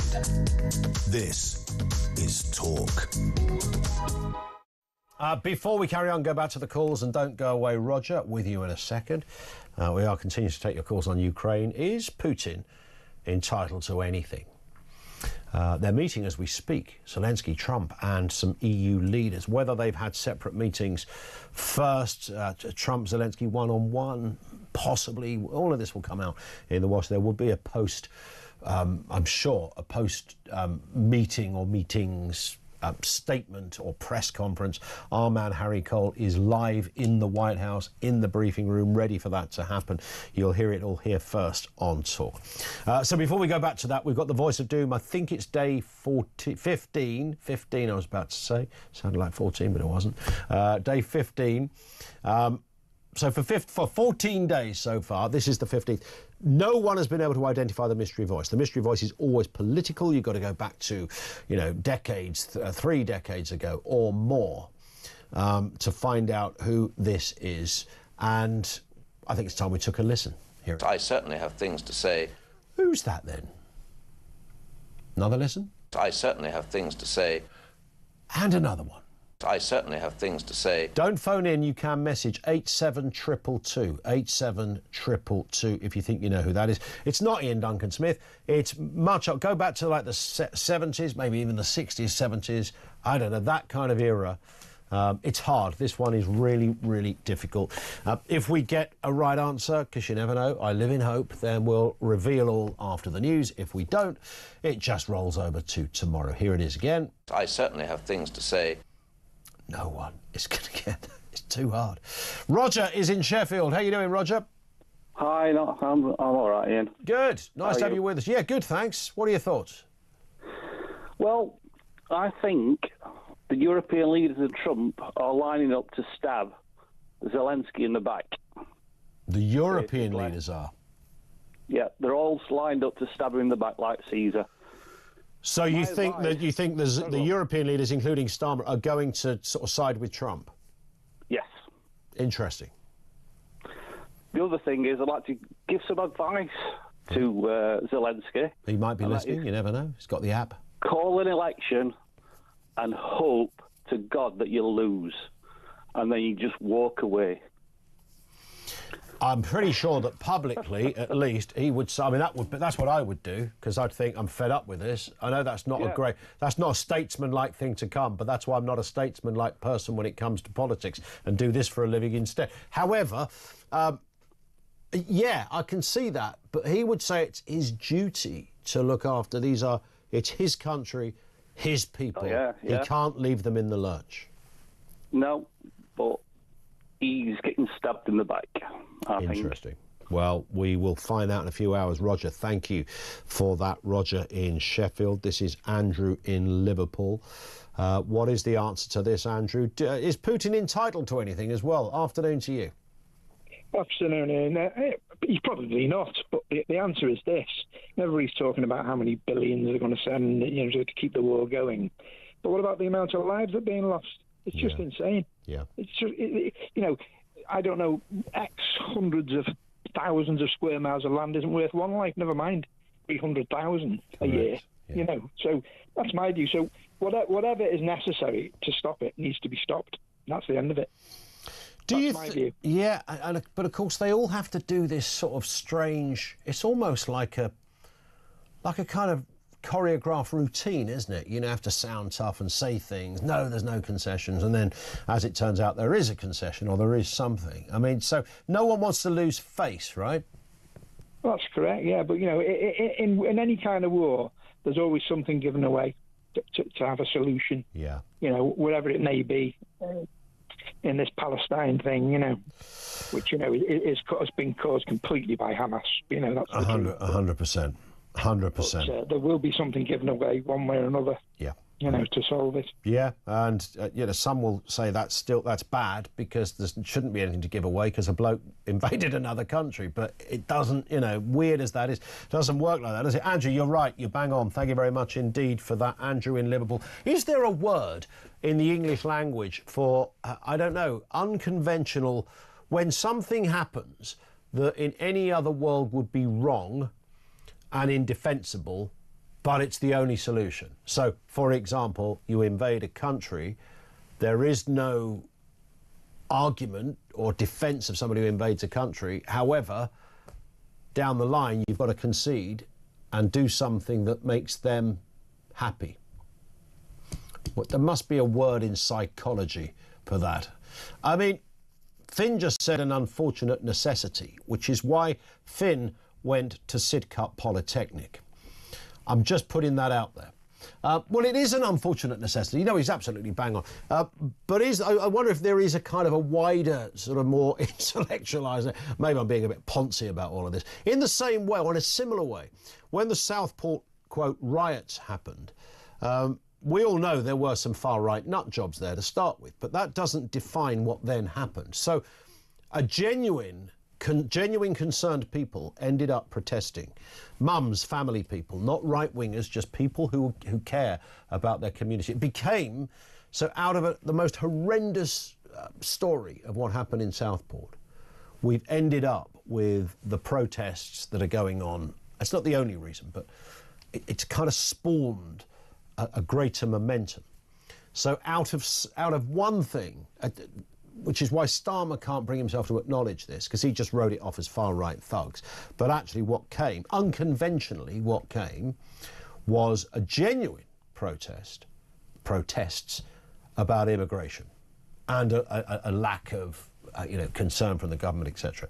So in terms of the psychology, what I was trying to get to, without sounding like too up your own whatsits on this, is there a name for when the response is unconventional and to some people unthinkable, but it's the only way for it to be? Is that what we're dealing with Ukraine? Let's go to Paul in Essex. How you doing? Is it Paul we're going to? Paul in Essex, how you doing? Yeah, good, thanks. You? Yeah, good, thank you. Yeah, what are your thoughts on this? I've got a question for all these people that say we should stop the war to save lives. And it's a really, really straightforward question. Yeah. If an invading army landed in Kent, arguably they are doing, but if a French army landed in Kent and Mr. Mitterrand said, I fancy annexing Kent into France, are all those people that don't want to fight going to stand back and say, off you go, mate, you have it? Yeah. Because I'd like to think that Englishmen, Scotsmen and Welshmen will stand shoulder to shoulder with me, swords drawn, and defend our land till the end of our days. And that's what Zelensky has a right to do. That's the trouble, though, isn't it? Yeah. And how do you change someone's thinking on that? How do you say Zelensky needs to rethink? Because he's not asking for anything, is he? He just wants to keep his country. He shouldn't ask for anything other than the tanks turn round, get the hell out of his land. And if he gives an inch of land to Putin, then tell me what country in the world is safe. You see, that's a great point, isn't it? Where it's not always about just this story, is it? It's about what the next part of the story is. Where does it go next? Paul, I'm only cutting in, Paul, for time. We're almost out of it. But Michael's in Birmingham. Separate point totally, Michael. We've not got loads of time, but you can do it. What are your thoughts? Ricky Jones. With me, it's not so much about that we ban the speech; it's that we apply consistency. Yep. So this is the point. I mean, what he said was equally offensive and probably the same intent as Lucy Connolly, Johnson, maybe even more. But it's a consistency that has to be applied, not banning the words and not throwing somebody inside chokey when somebody said something equally as bad. Yeah. I can't think of an English word for that. Got a couple that you might like, some slang ones my little boys taught me: lit and mid. Lit and mid, M-I-D. Oh, mid is a big one, isn't it? How was football? Mid. Mid, yeah. How was that party? Mid. Yeah, lit is good. It's sick. Lit, sick. Bro, you are brilliant. Love it. Thank you, Michael, for that. Michael in Birmingham. Lots still to come in the next hour. We're absolutely rammed to the gills here. We're asking the question on Ukraine, is Putin entitled to anything? The Ricky Jones verdict, and that is still having ramifications. Lots of debate around that. We're live at the White House, of course, in terms of what is happening with that soiree of characters, the good and the great. And, of course, on a lighter note, we have the voice of doom. Can you identify who this is? I certainly have things to say. If you think you can, it's 87222, and fingers crossed we can tell you after the news at 3 who it is. Right now, it's bang on the hour. Let's get the latest news headline.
across the UK, on DAB+, on your smart speaker, on your smart TV, and on your side.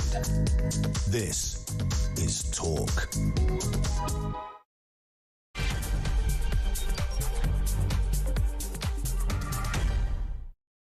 Indeed, and good afternoon. Welcome back. It is the home of common sense. Just gone 3 o'clock, loads to get through. We are naturally covering what is likely to happen in the White House. Zelensky meeting Trump in Washington, backed by all those EU leaders, including Starmer. They are there demanding NATO-style security guarantees. Russia's push for control of areas like Donbass, sparking huge fears.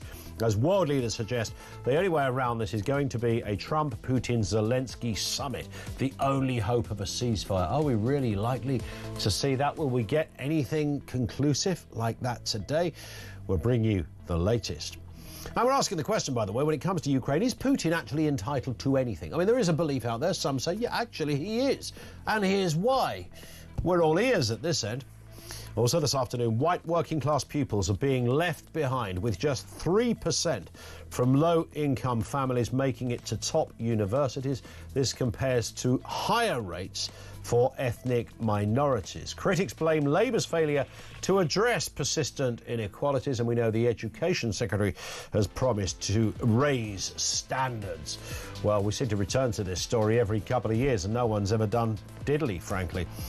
And Shadow Justice Secretary Robert Jenrick has said the migrant hotel protests are proof the British public have snapped over illegal channel crossings.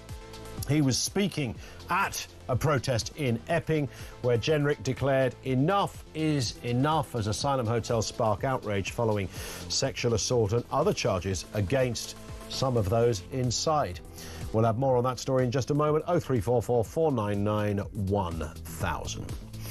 This one comes in from John, who says it's time to confront the harsh reality. If Zelensky doesn't concede the Donbass, Crimea and access to the Black Sea, his potential consequences are dire. Putin may escalate to a point of destruction, turning Ukraine into rubble, killing the male population until they run out of fighting men. This is not a matter of idealism. It's a matter of survival. Europe can continue to bankrupt itself by buying US arms to continue the war.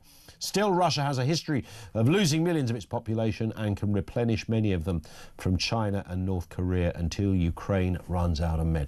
In that respect, thank you, John, for that. The logistical side of it is absolutely stacked in Putin's favour for all the reasons that John just gave. We're going to come back to that subject of protests in just a second. Voice of Doom. Daily at around about 2:45, we play you a mystery voice, but of a political persuasion. You're never going to be looking for somebody from Love Island or an old film star from the 1940s. Always political. Who is this? I certainly have things to say. Who do you think that might be? These are some of the guesses. John Knott, Rupert Lowe, Ted Heath, John Carlyle, John Profumo, all in the right era. Well, not Rupert Lowe. Clement Freud, Reginald Maudling, Kenneth Baker, Ian MacLeod, Andrew Mitchell, Tony Crossland, Quentin Hogg. It's none of those people. In fact, we still haven't got a right answer. It rolls over to day 16 tomorrow. Stand by. Now, the protests over migrant hotels proves the British public have snapped over illegal channel crossings. This is according to the Shadow Justice Secretary, Robert Jenrick. He declared enough is enough on Sunday while attending a protest himself in Epping, which, of course, has been at the centre of demonstrations for weeks over concerns about community cohesion. In a moment, we'll speak to Karen McIver, Branch Secretary for Reform UK, who was at the protest at the weekend. Firstly, let's speak to Mike Jones, immigration expert. Mike often helps us out with these kind of stories. Good afternoon to you, Mike. I mean, Jenrick is right on one thing there, isn't he? I mean, there is a sense, there's a sort of Malcolm Gladwell-like tipping point that has been reached. Once upon a time, only sort of very niche organisations protested about this kind of stuff. Today, it's a very different picture. Yeah, I agree with that description. I think some sort of tipping point has been reached. And what's really interesting is that the protesters are a mixed multitude. You know, you've got children, young families, pensioners, middle-aged people. You know, it's very much a sort of mixed multitude. And, you know, that's very different from the EDL protests of the past, who obviously have protested against mass immigration. Yeah. So I think that's highly, highly significant. And I think some form of civil conflict is now baked into the cake. I mean, just look at the numbers. 28,000 illegals have arrived this year. 50,000 have crossed since Labour came into power. Yep. More than 160,000 since 2018. And that's, without mentioning the record-breaking levels of legal migration. Sure. And, our population is changing at a rapid rate. A lot of the people here are going to be on welfare for most of their lives. And some of these people pose a very credible security risk, not just in terms of terrorism, although that's important, but in terms of, personal and physical safety. And this is what's triggered many of these protests. 100%. And it's, look, everybody, not every migrant is a criminal or a sex offender. No one with a brain would suggest that. But there are even if you've only got one person that has committed a terrible offence, it rather proves the point, Mike, doesn't it, that undocumented people where we have no idea of their background or even their real name, for example. I mean, if you don't know that, then this is the very risk you run. That's the first point. And the second point is that on the evidence we appear to be seeing, there is a disproportionality in certain areas of criminality that's being carried out by some of the people in hotels. Yeah, I mean, FOI requests that were written by the Centre for Migration Control, an excellent think tank, that they showed on a sort of per capita basis that certain national groups do commit a disproportional amount of crime. I mean, in terms of sexual offences, Afghans, for example, commit a much greater level of crime than the British population. But, that's common sense. We see this in the Scandinavian countries. We know what sort of culture Afghanistan is. It's a very sort of pre-modern Pashtun type culture. Sure. Again, not surprising. And, riots are sparked by sexual offences. We saw this in Ballymena. And even before the Channel migrant crisis, we saw something very similar in Birmingham with the Lozells riots. Yeah. That didn't involve immigration, but there was an alleged attack on a black British woman there. And you saw ongoing riots and conflicts between the sort of British Pakistani and the black British community there. So, this is a universal thing. It's part of human nature. And given the numbers, I think this is going to get worse. And I suppose, what has happened in the last few years, but certainly in the last sort of 6 months or so, a story that has existed for some time. We've known for a good few years now of this Channel migrant problem. But what we're seeing is very public and high-profile visuals, the optics. We can see it now. We know these hotels are in every town, it seems, and they're full of fighting fit young men. So it's there for everyone to see. When people couldn't sort of see it in that way, maybe it didn't generate the kind of concerns that it is doing today. But it's a very visual thing now. Yeah, spot on. I mean, illegal immigration to the United Kingdom has been a big problem since the late 1990s. And but most of it was clandestine. A lot of the people came through the Channel Tunnel. Yep.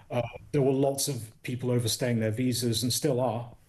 And that's not visual. But there's a lag between, illegal immigration and the impact it has on the country because, 3-4 years down the line, you get clusters in cities that are completely unrecognizable and areas that were once safe become a bit more dodgy. And, unless there's a complete, crackdown on illegal immigration, a total detain and deport policy, then this is going to get worse. But I think some form of civil conflict is now baked into the cake. Yeah. All the government can do now is limit the damage. Yeah. Mike, on that point, thank you. Always great to gauge your views. He is Mike Jones, migration expert, a regular with us on the programme. Let's speak to Karen McIver, Branch Secretary for Reform UK in this area. Karen, good afternoon to you.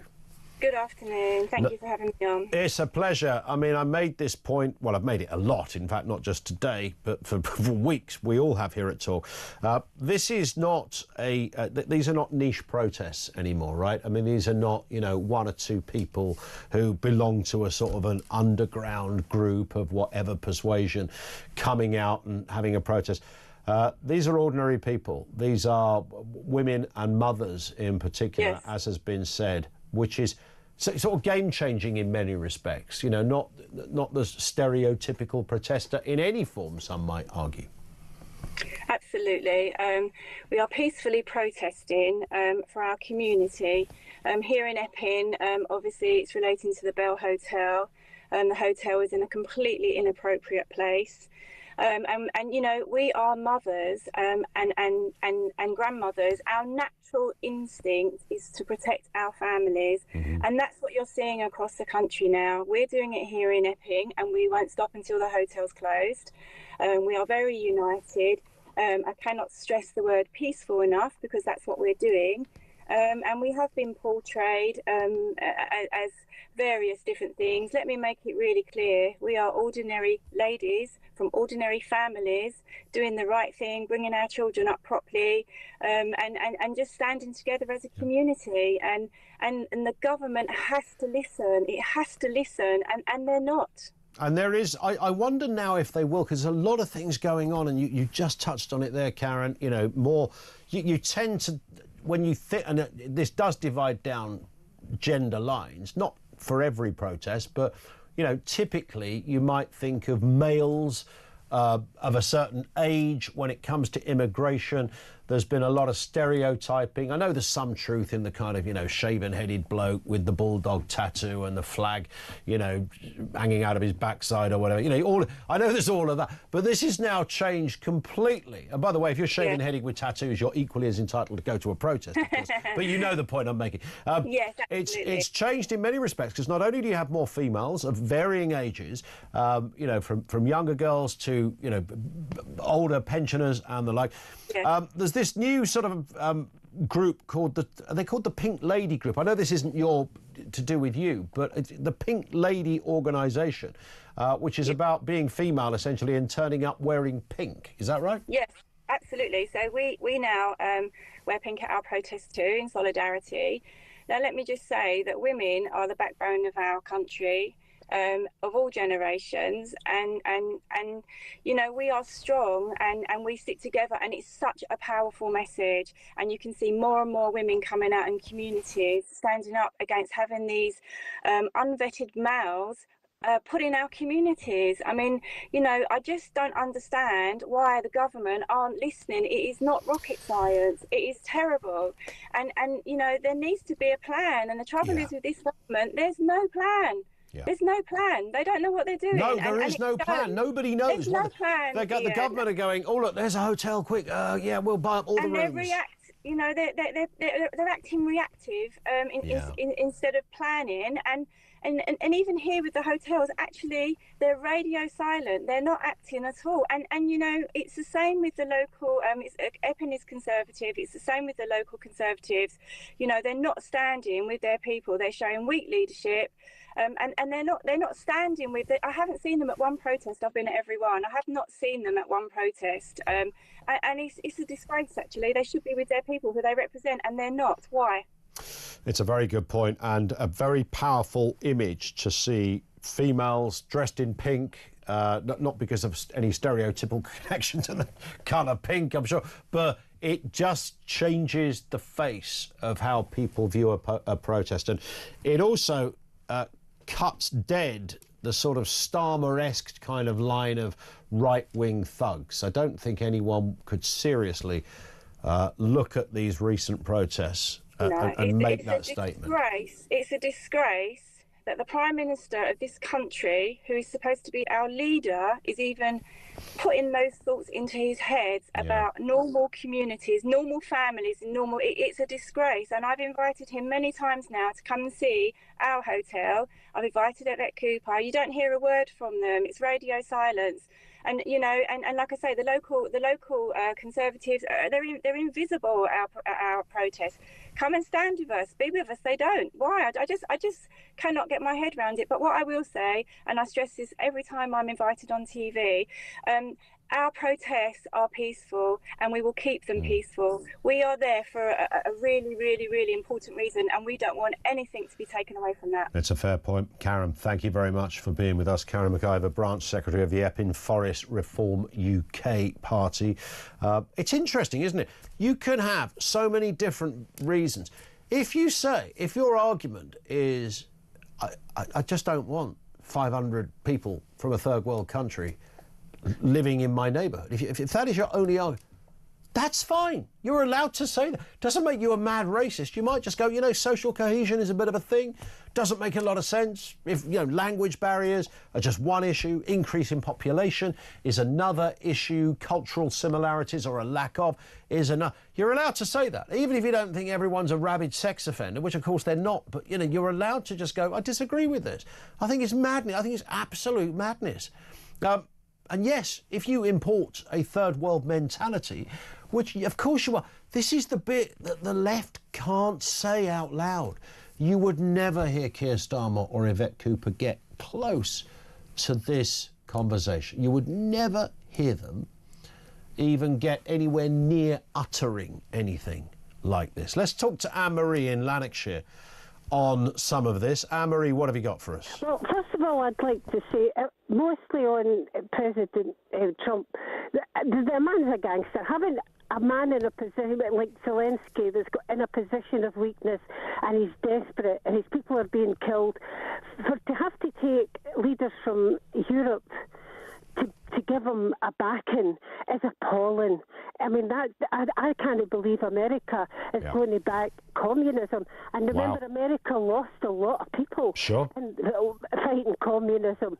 I don't understand why. It's appalling. That's what I'd really like to say, that a wee man in a desperate position has to take handers because of a bullying president that's just a gangster.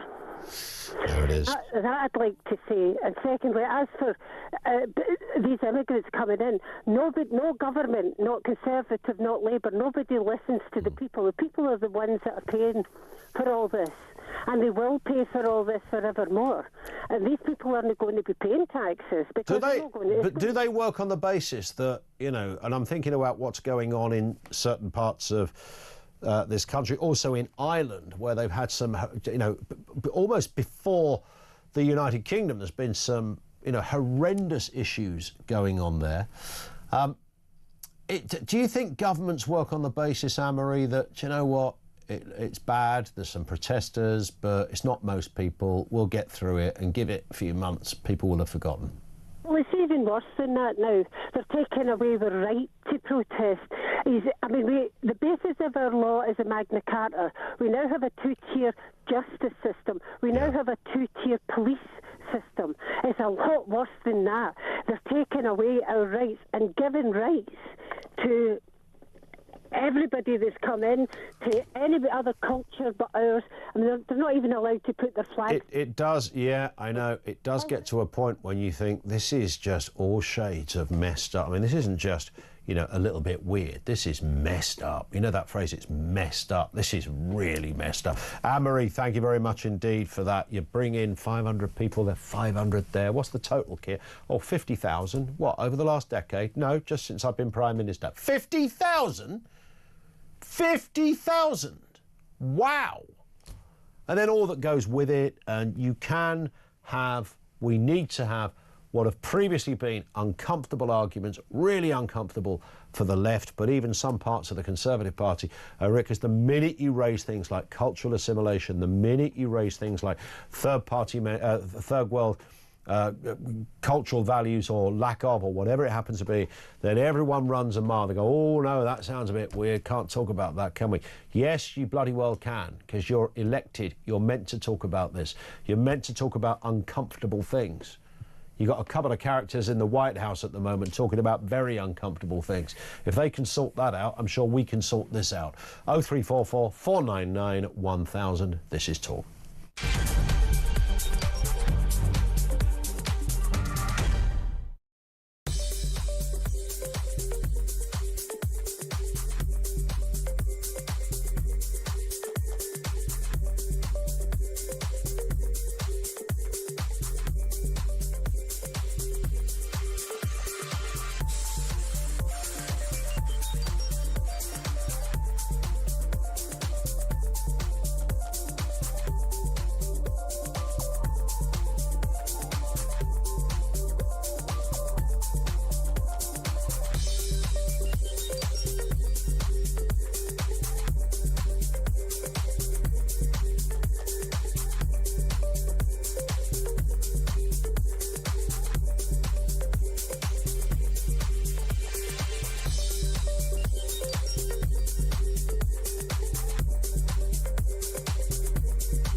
think it's really fantastic. Putin has convinced Trump that the main demands of Russia, which is effectively a total capitulation of Ukraine, are the terms in which he wants to end the war. There's going to be a big meeting on Monday in the White House with Zelensky, and I fear, and I'm pretty well assured, that Trump is going to present Putin's demands as the way to end the war. And of course, Zelensky can't accept those demands, and so Trump will then blame Zelensky for the war carrying on.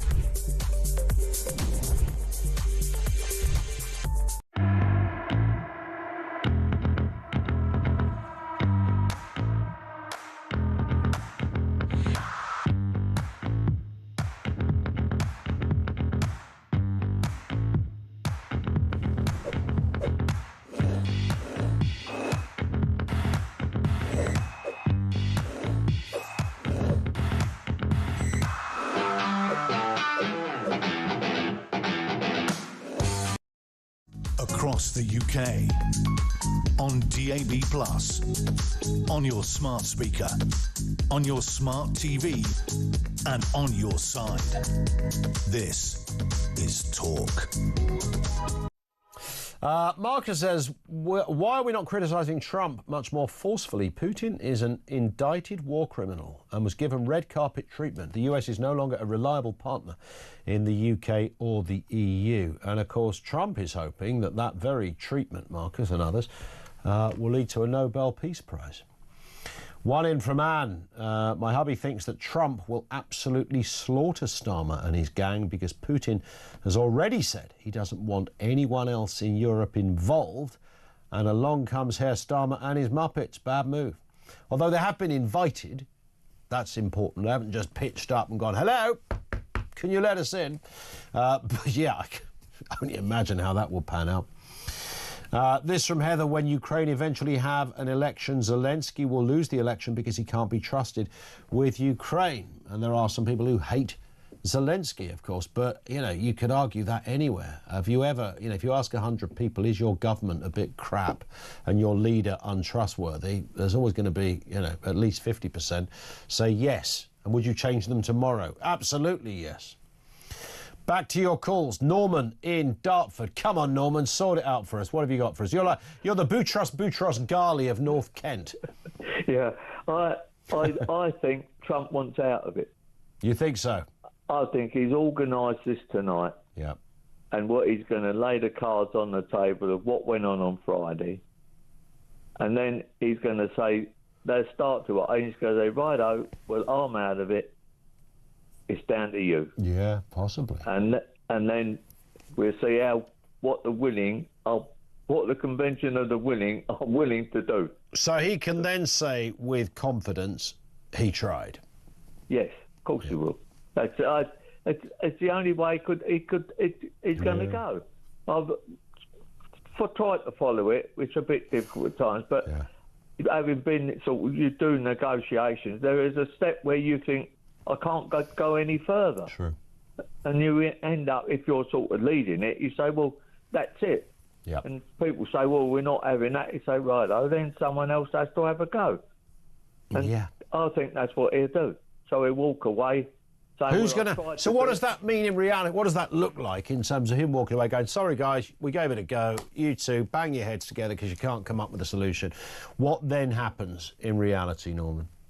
Well, I just think without Trump, that Trump means America, they'll cave in. I really do. You mean Ukraine will cave in? Well, they can't do it on their own. No. And anyone thinks these European leaders are going to stand by anyone, they're living in cloud cuckoo land, to be honest here. Can you imagine Macron and the German bloke standing up, all right, we'll go to war with Russia? Because what's the alternative? But is it not true, and I ask this as a question rather than a statement, that if you took the military of all of those European countries, we could whop the hell out of Putin if we wanted to? They haven't got the guts to do it, Ian. No, you're bang on. To be honest. Yeah. Sounds a bit cruel, but that's my feelings. They haven't got the guts to do it. Yeah. There it is. Listen, Norman, thank you. As we speak, by the way, Keir Starmer has just arrived in the United States. He's at Joint Base Andrews at the moment. Just come off the plane, straight into an official car. And they do that. They lay on almost a kind of presidential-like response for visiting leaders, which is a very polite thing to do. Could be for anyone. But away goes Starmer. Straight. Wouldn't it be great to arrive at an airport and just get straight into a taxi on the tarmac? Just going home now. Fantastic. And away they go. Thank you to Norman in Dartford. Ben is in Essex. What have you got for us, Ben? Good afternoon. Good afternoon, Ian. Nice to have you with us. Yeah, cheers, mate. I see what you're saying about these migrants, and I think, unfortunately, I think we are at boiling point. I think Britain's been broken for a very, very long time. And I honestly believe that in this autumn budget, I think if anything changes, any tax rises, which I do think is going to happen, it seems, and I think that's going to push the public over the edge, I think. Yeah. And I don't know whether this is intentional or not, but I do believe that, we had this in the, was it the 2011 riots, didn't we, where the public was rioting, and I think that could easily happen. And then I think we're going to have, they're going to blame the far right, and they're going to have to bring in draconian measures, and it's a real disgrace, really, because we are losing our country to this, and it can be solved so easily. I just can't understand. Or something will happen, and it'll be like, oh, we're going to send the Navy and the Army. I mean, it's like shutting the barn door when the horse has already left 4 years ago. Yeah. And I think we are at boiling point now, and it's not far right. I mean, you had those ladies earlier. This is people, families who are concerned. I mean, I've got a young daughter, and the last thing I would want is anything happening to my daughter like this. And it's a disgrace, and it's not only that, it's our livelihood, it's our culture, it's our country. And do you think, though, the government work on I mentioned it a second ago, Ben, that there's, as visual as these protests are, as different as they are from the 1970s or something, where you've got lots of women and mothers, the elderly, things like that. Will the government just go, well, there's just not enough of them to make a difference? They make a bit of a noise. It's a bit annoying, and it costs, to police it and all that. But ultimately, there's not enough of them, so it doesn't matter. I think they do try and keep the temperature on the public. I think they're underestimating just how annoyed they are. I mean, Starmer must know that he's losing popularity and all of this. The thing is, it was going to take one act of violence or a fire or something. I mean, look what happened in those riots. It was, when that happened, it was to do with the gentleman that got shot, which, it takes one little thing to happen, and it will spark, and it will go through. I mean, see what's happening in Epping. There's people jumping on the bandwagon. I just think it will take one thing to happen. And I think if that budget comes out and they increase taxes, you're going to have businesses, you're going to have people going under, can't pay their bills. And, bang on.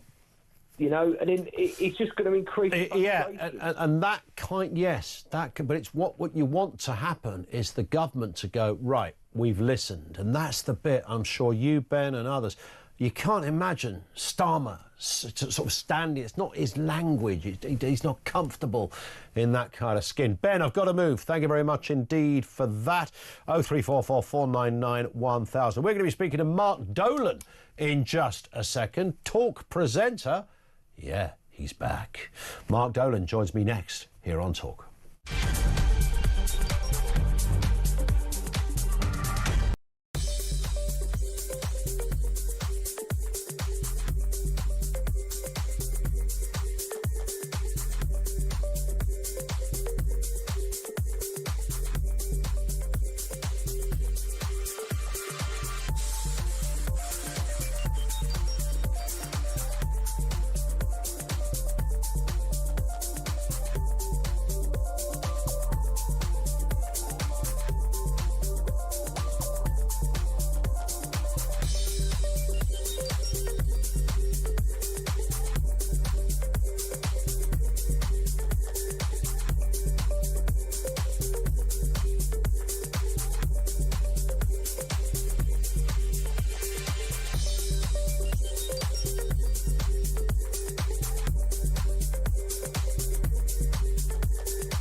across the UK, on DAB+, on your smart speaker, on your smart TV, and on your side.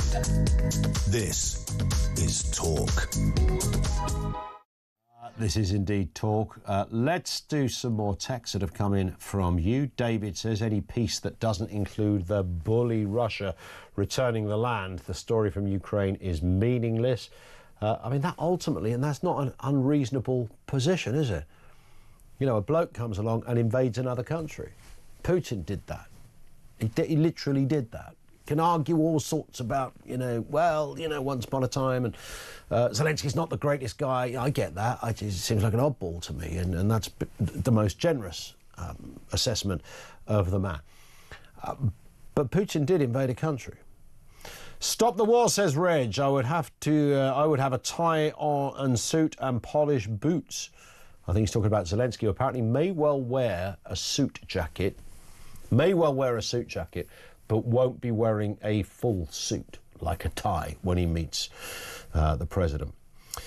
Gary says, the irony of Rachel Reeves announcing that the government is going to prioritise the building of infrastructure over environmental concerns is that if the UK was still in the European Union, which of course the government desperately wishes it were, then our environmental laws protecting the likes of newts and bats will be made in Brussels, and we'd have no choice but to follow them. It's a cracking point. So there's a few like this of late, aren't there? That we can only do this because of. Yeah. Thank you, Gary, for that. Coming up, of course, at 4 o'clock this afternoon, it is Jeremy Kyle on Drive, followed at 7, not by Kevin O'Sullivan, because Kevin O'Sullivan is filling in for Julia. In fact, Alex Phillips was meant to fill in for Julia, but Alex isn't well. So Kevin's filling in for Alex, who's filling in for Julia. There's a lot going on. So then you go, well, OK, hang on a sec. Whoa, stop. Because that means at 7 p.m, when Kev would normally, what's he going to do about 7 p.m? What are you going to get to do? Who's going to be doing that? So how is that going to possibly work? Well, that's why Mark Dolan was born, everybody. And he's with us now. I don't know where you've been, Mark. I mean, you did a bit of sort of down market broadcasting. I heard about that, and I thought, did you get nicked for shoplifting and, went away at Her Majesty's pleasure? But now you're back. Welcome. That's right. It was a sabbatical. I was in purgatory. I returned, Ian Collins, to my spiritual home of Talk Radio, where, as you and I both know, I mean, we go back to the late 90s, several incarnations of this great brand. Yeah, we do. It's so exciting to return. And look, so much to talk about tonight. I mean, your show's been brilliant. I'll be picking up on a lot of those themes. For me, a big story is Sir Keir Starmer wants to put British boots on the ground in Ukraine as some kind of peacekeeping force. Now, here's my question for our viewers and listeners. Do you want to pay for that? And would you send your son or daughter to fight for this Prime Minister? It's a great question, isn't it? It's a great question. There's a lot of loud voices out there, but when it comes to that ultimate, OK, would you put your boots on and be willing to go over the hill and fight for it? Well, this is exactly it, and I don't think there's much national pride. Another big story is the flags, which is, the greatest tragedy that's happened in my lifetime and yours, Ian, is the loss of love for this country.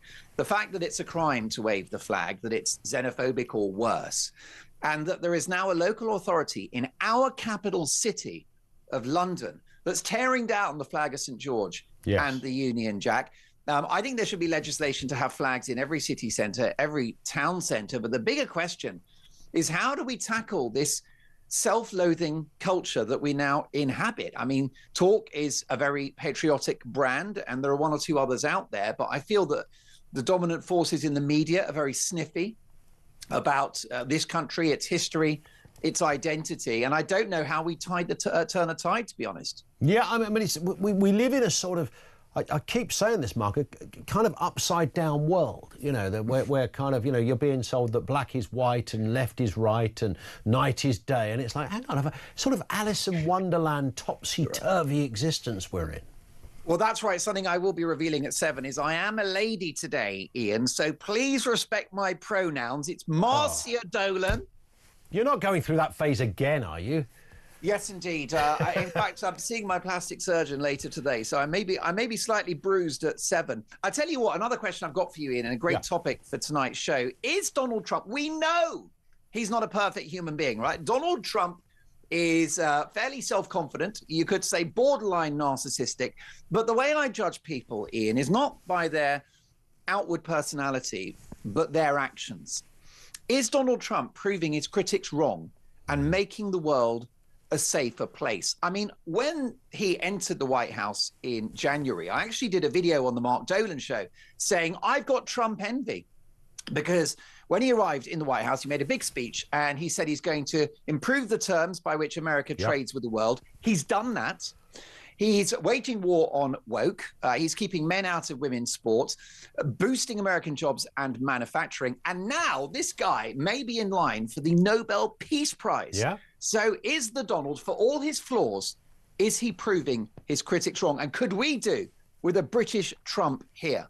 Well, we absolutely could, couldn't we? And it's trying to find one is quite difficult because even, you know, Nigel Farage, of course, is always likened to a bit of, you know, he's got that kind of very directness in how he speaks. But, you know, there are some disgruntled supporters of reform that want Mr. Farage to go further, believing that he's not kind of quite unequivocal on things like deportation for illegal migrants. So there is...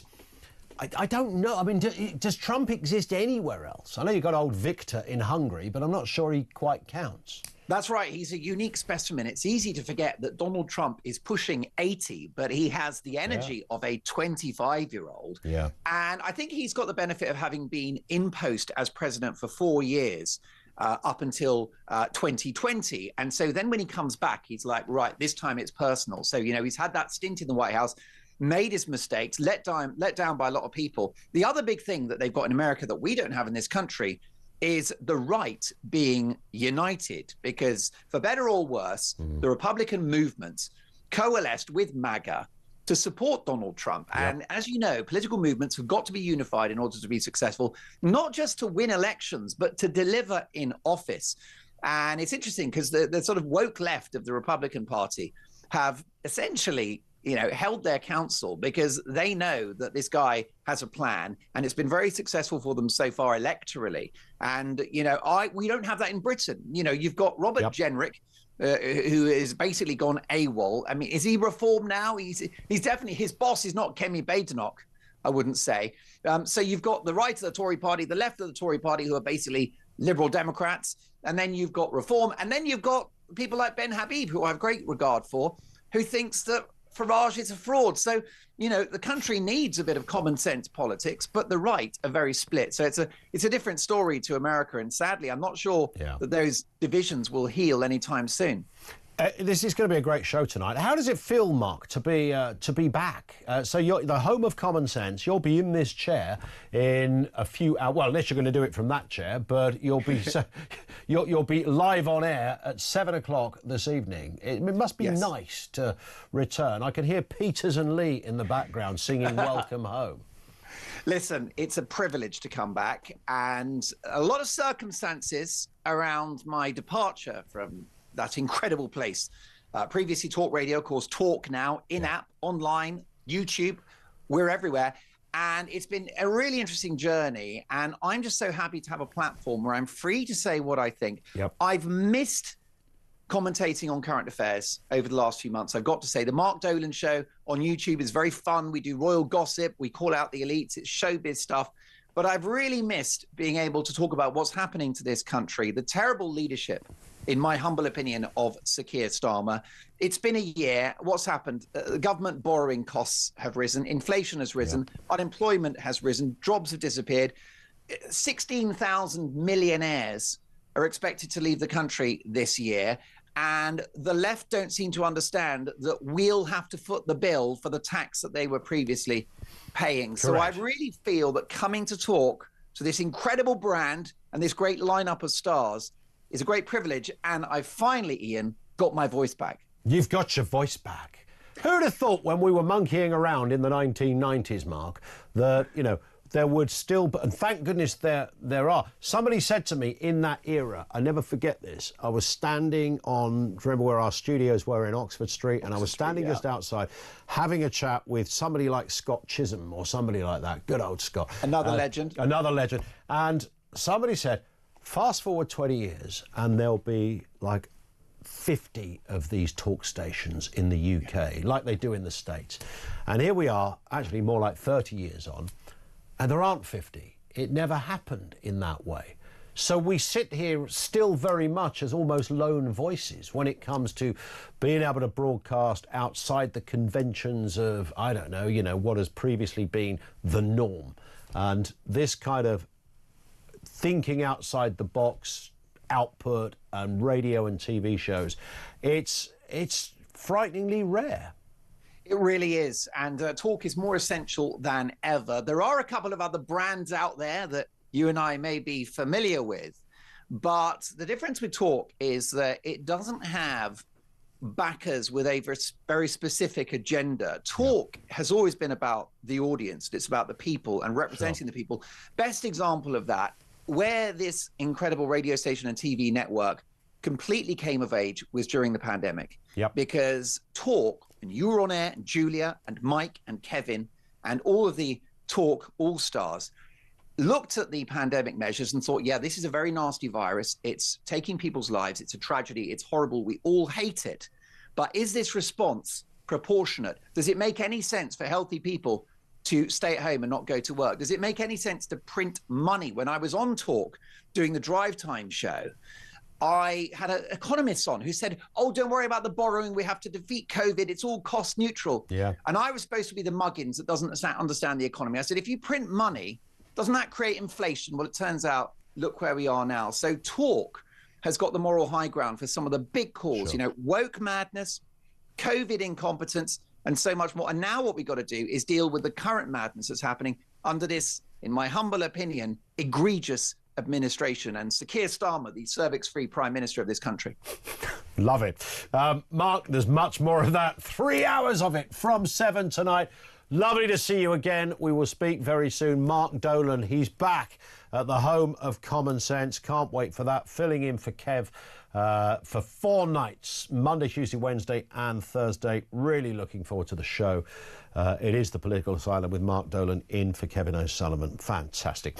Let's go back to your calls. Zach is in Leeds. On Ukraine, Zach, what have you got for us? Afternoon to you. Afternoon, Ian. Fantastic show. Thank you. Just something to add to your point about, you mentioned, you know, if all the European countries got together, they would have the troop numbers to... what would that look like? Well, if you look at the death rate in that war, you know, God forbid if 500 or 1,000 British troops died, you know, in the first sort of weeks or months. Be horrendous, you know, right? Is there the political capital for that to happen? Especially that's a good point. You know, will the public stand by that? And I think it could be the end of the government, and really, you know, we might have to reform the monarchy. Do you know what? You're absolutely bang on, Zach, because there's no way we would ever stomach the headline, you know, 1,000 young British men have just been killed in Ukraine. Especially when we've only got 80,000 in total. I was going to say, it's not like they've got a great army there, you know, in terms of numbers. You're absolutely right. So, however, where does it end, though, Zach? I mean, what is it got to be a case at some point? Someone's got to go, look, I know this is not good, but I'm going to have to give this bloke some land. I think, you know, if we make some land concessions and then actually, you know, give Ukraine the means to actually defend itself from future aggression, you know, properly give them the means, you know, to the point where, you know, Russia's actually scared to go in for the second time. And, you know, sort of shore up the... Even with European defence as well, shore it up really, come on to parity with Americans. You know, European defence industry is almost non-existent compared to the US. So, you know, just them measures together and you kind of have to cut your losses and... Is it so? I mean, if you look at any conflict, any falling out, whether it's Great Britain, an island, whether it's India, Pakistan, whether it's any... Most of the time, these things find a way of kind of getting solved, right? I know they're not all perfect even to date, but you take the point. They're mostly sorted. Absolutely, and almost always it's going to be, you know, at the negotiations table or one of the parties will just stop existing. Yeah. And, neither Russia or Ukraine will stop existing, so it's just going to be an endless war unless they sit down, which, is kind of happening in the US now. It's nice to see that the Europeans also, they're not sort of just turning their nose up at the US as they have done in the last few months. They want to engage and they want to, I think even they realise boots on the ground is not politically acceptable. It's not going to, you're bang on that one. Listen, Zach, great call. Thank you, mate, for that. 0344 499 1000. Jeremy Carl's here on the other side of the news. We'll chat to Jezza before then, find out exactly what is going on. Right now, it's coming up on 10 to 4. This is Talk.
I think it's really fantastic that people are putting flags up everywhere, particularly as Birmingham Council think that the Union flag should come down, but others should be proudly flown. It's insulting and disrespectful, but it's fantastic that people are flying them out, Mike. And I think that it's sort of symbolic and representative of the fact that on the first hand, many people, maybe the silent majority, actually feel very proud still to be part of Britain.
Across the UK, on DAB+, on your smart speaker, on your smart TV, and on your side. This is Talk. This from Cliff in Berkshire. The reason for low achievement, this is reference white working class kids, low achievement in education, particularly getting into top universities.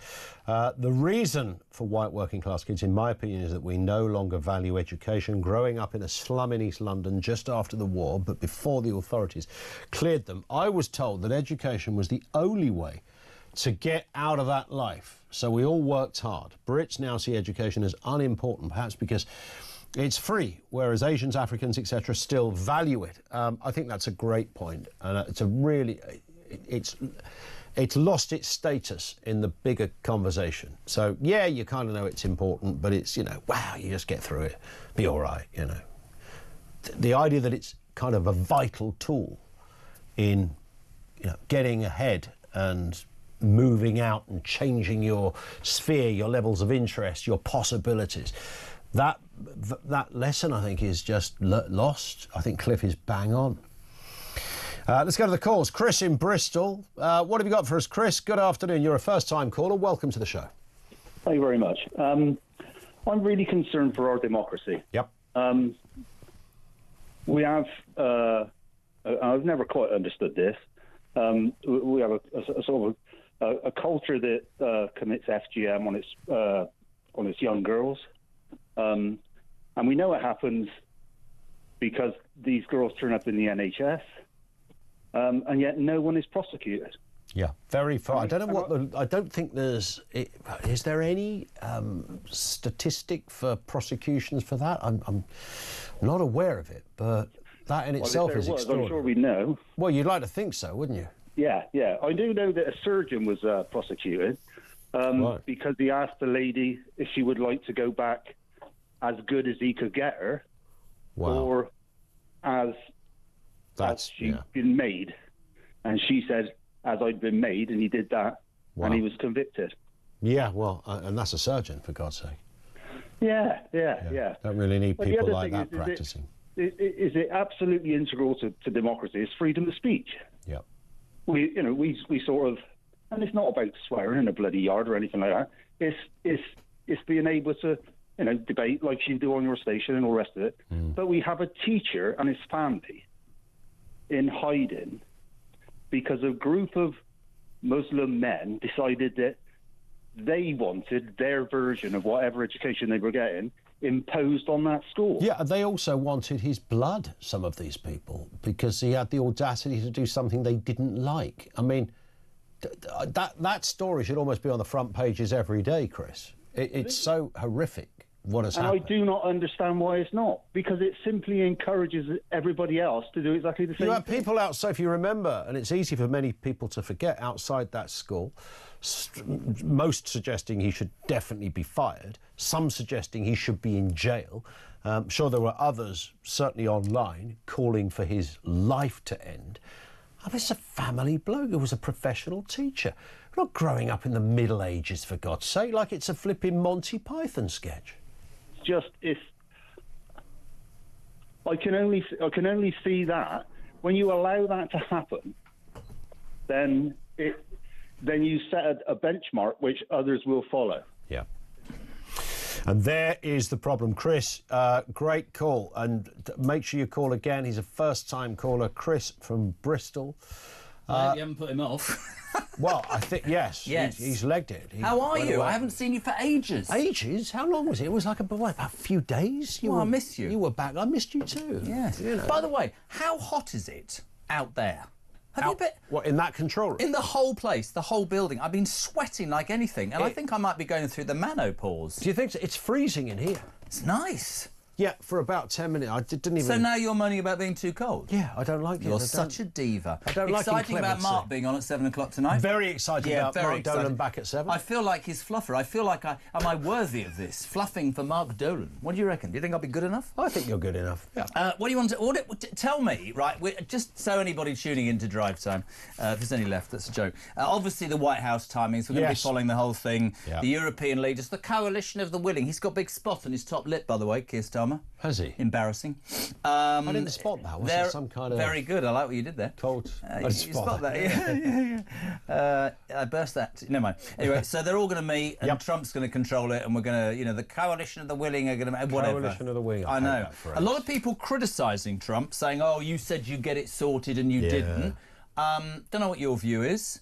Biden didn't even get anybody to meet anybody. I think at least he's trying. Whether it's about him and whatever, the fact is... I don't know. Presumably the war has to end, but we can't sail Ukraine down the river, surely.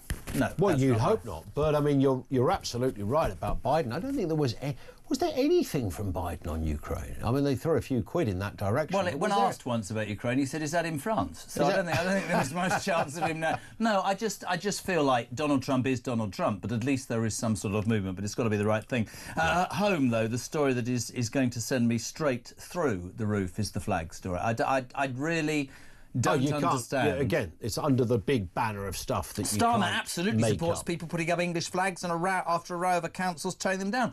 Well, Starmer, right? Yes. Go to those councils and do something about them. It is I don't understand, and I've never understood, how we are not allowed to put up either the Union Jack or the flag of St George. People will say the right have grabbed it, but people are allowed to march with flags of terrorist organisations. We need flagpoles.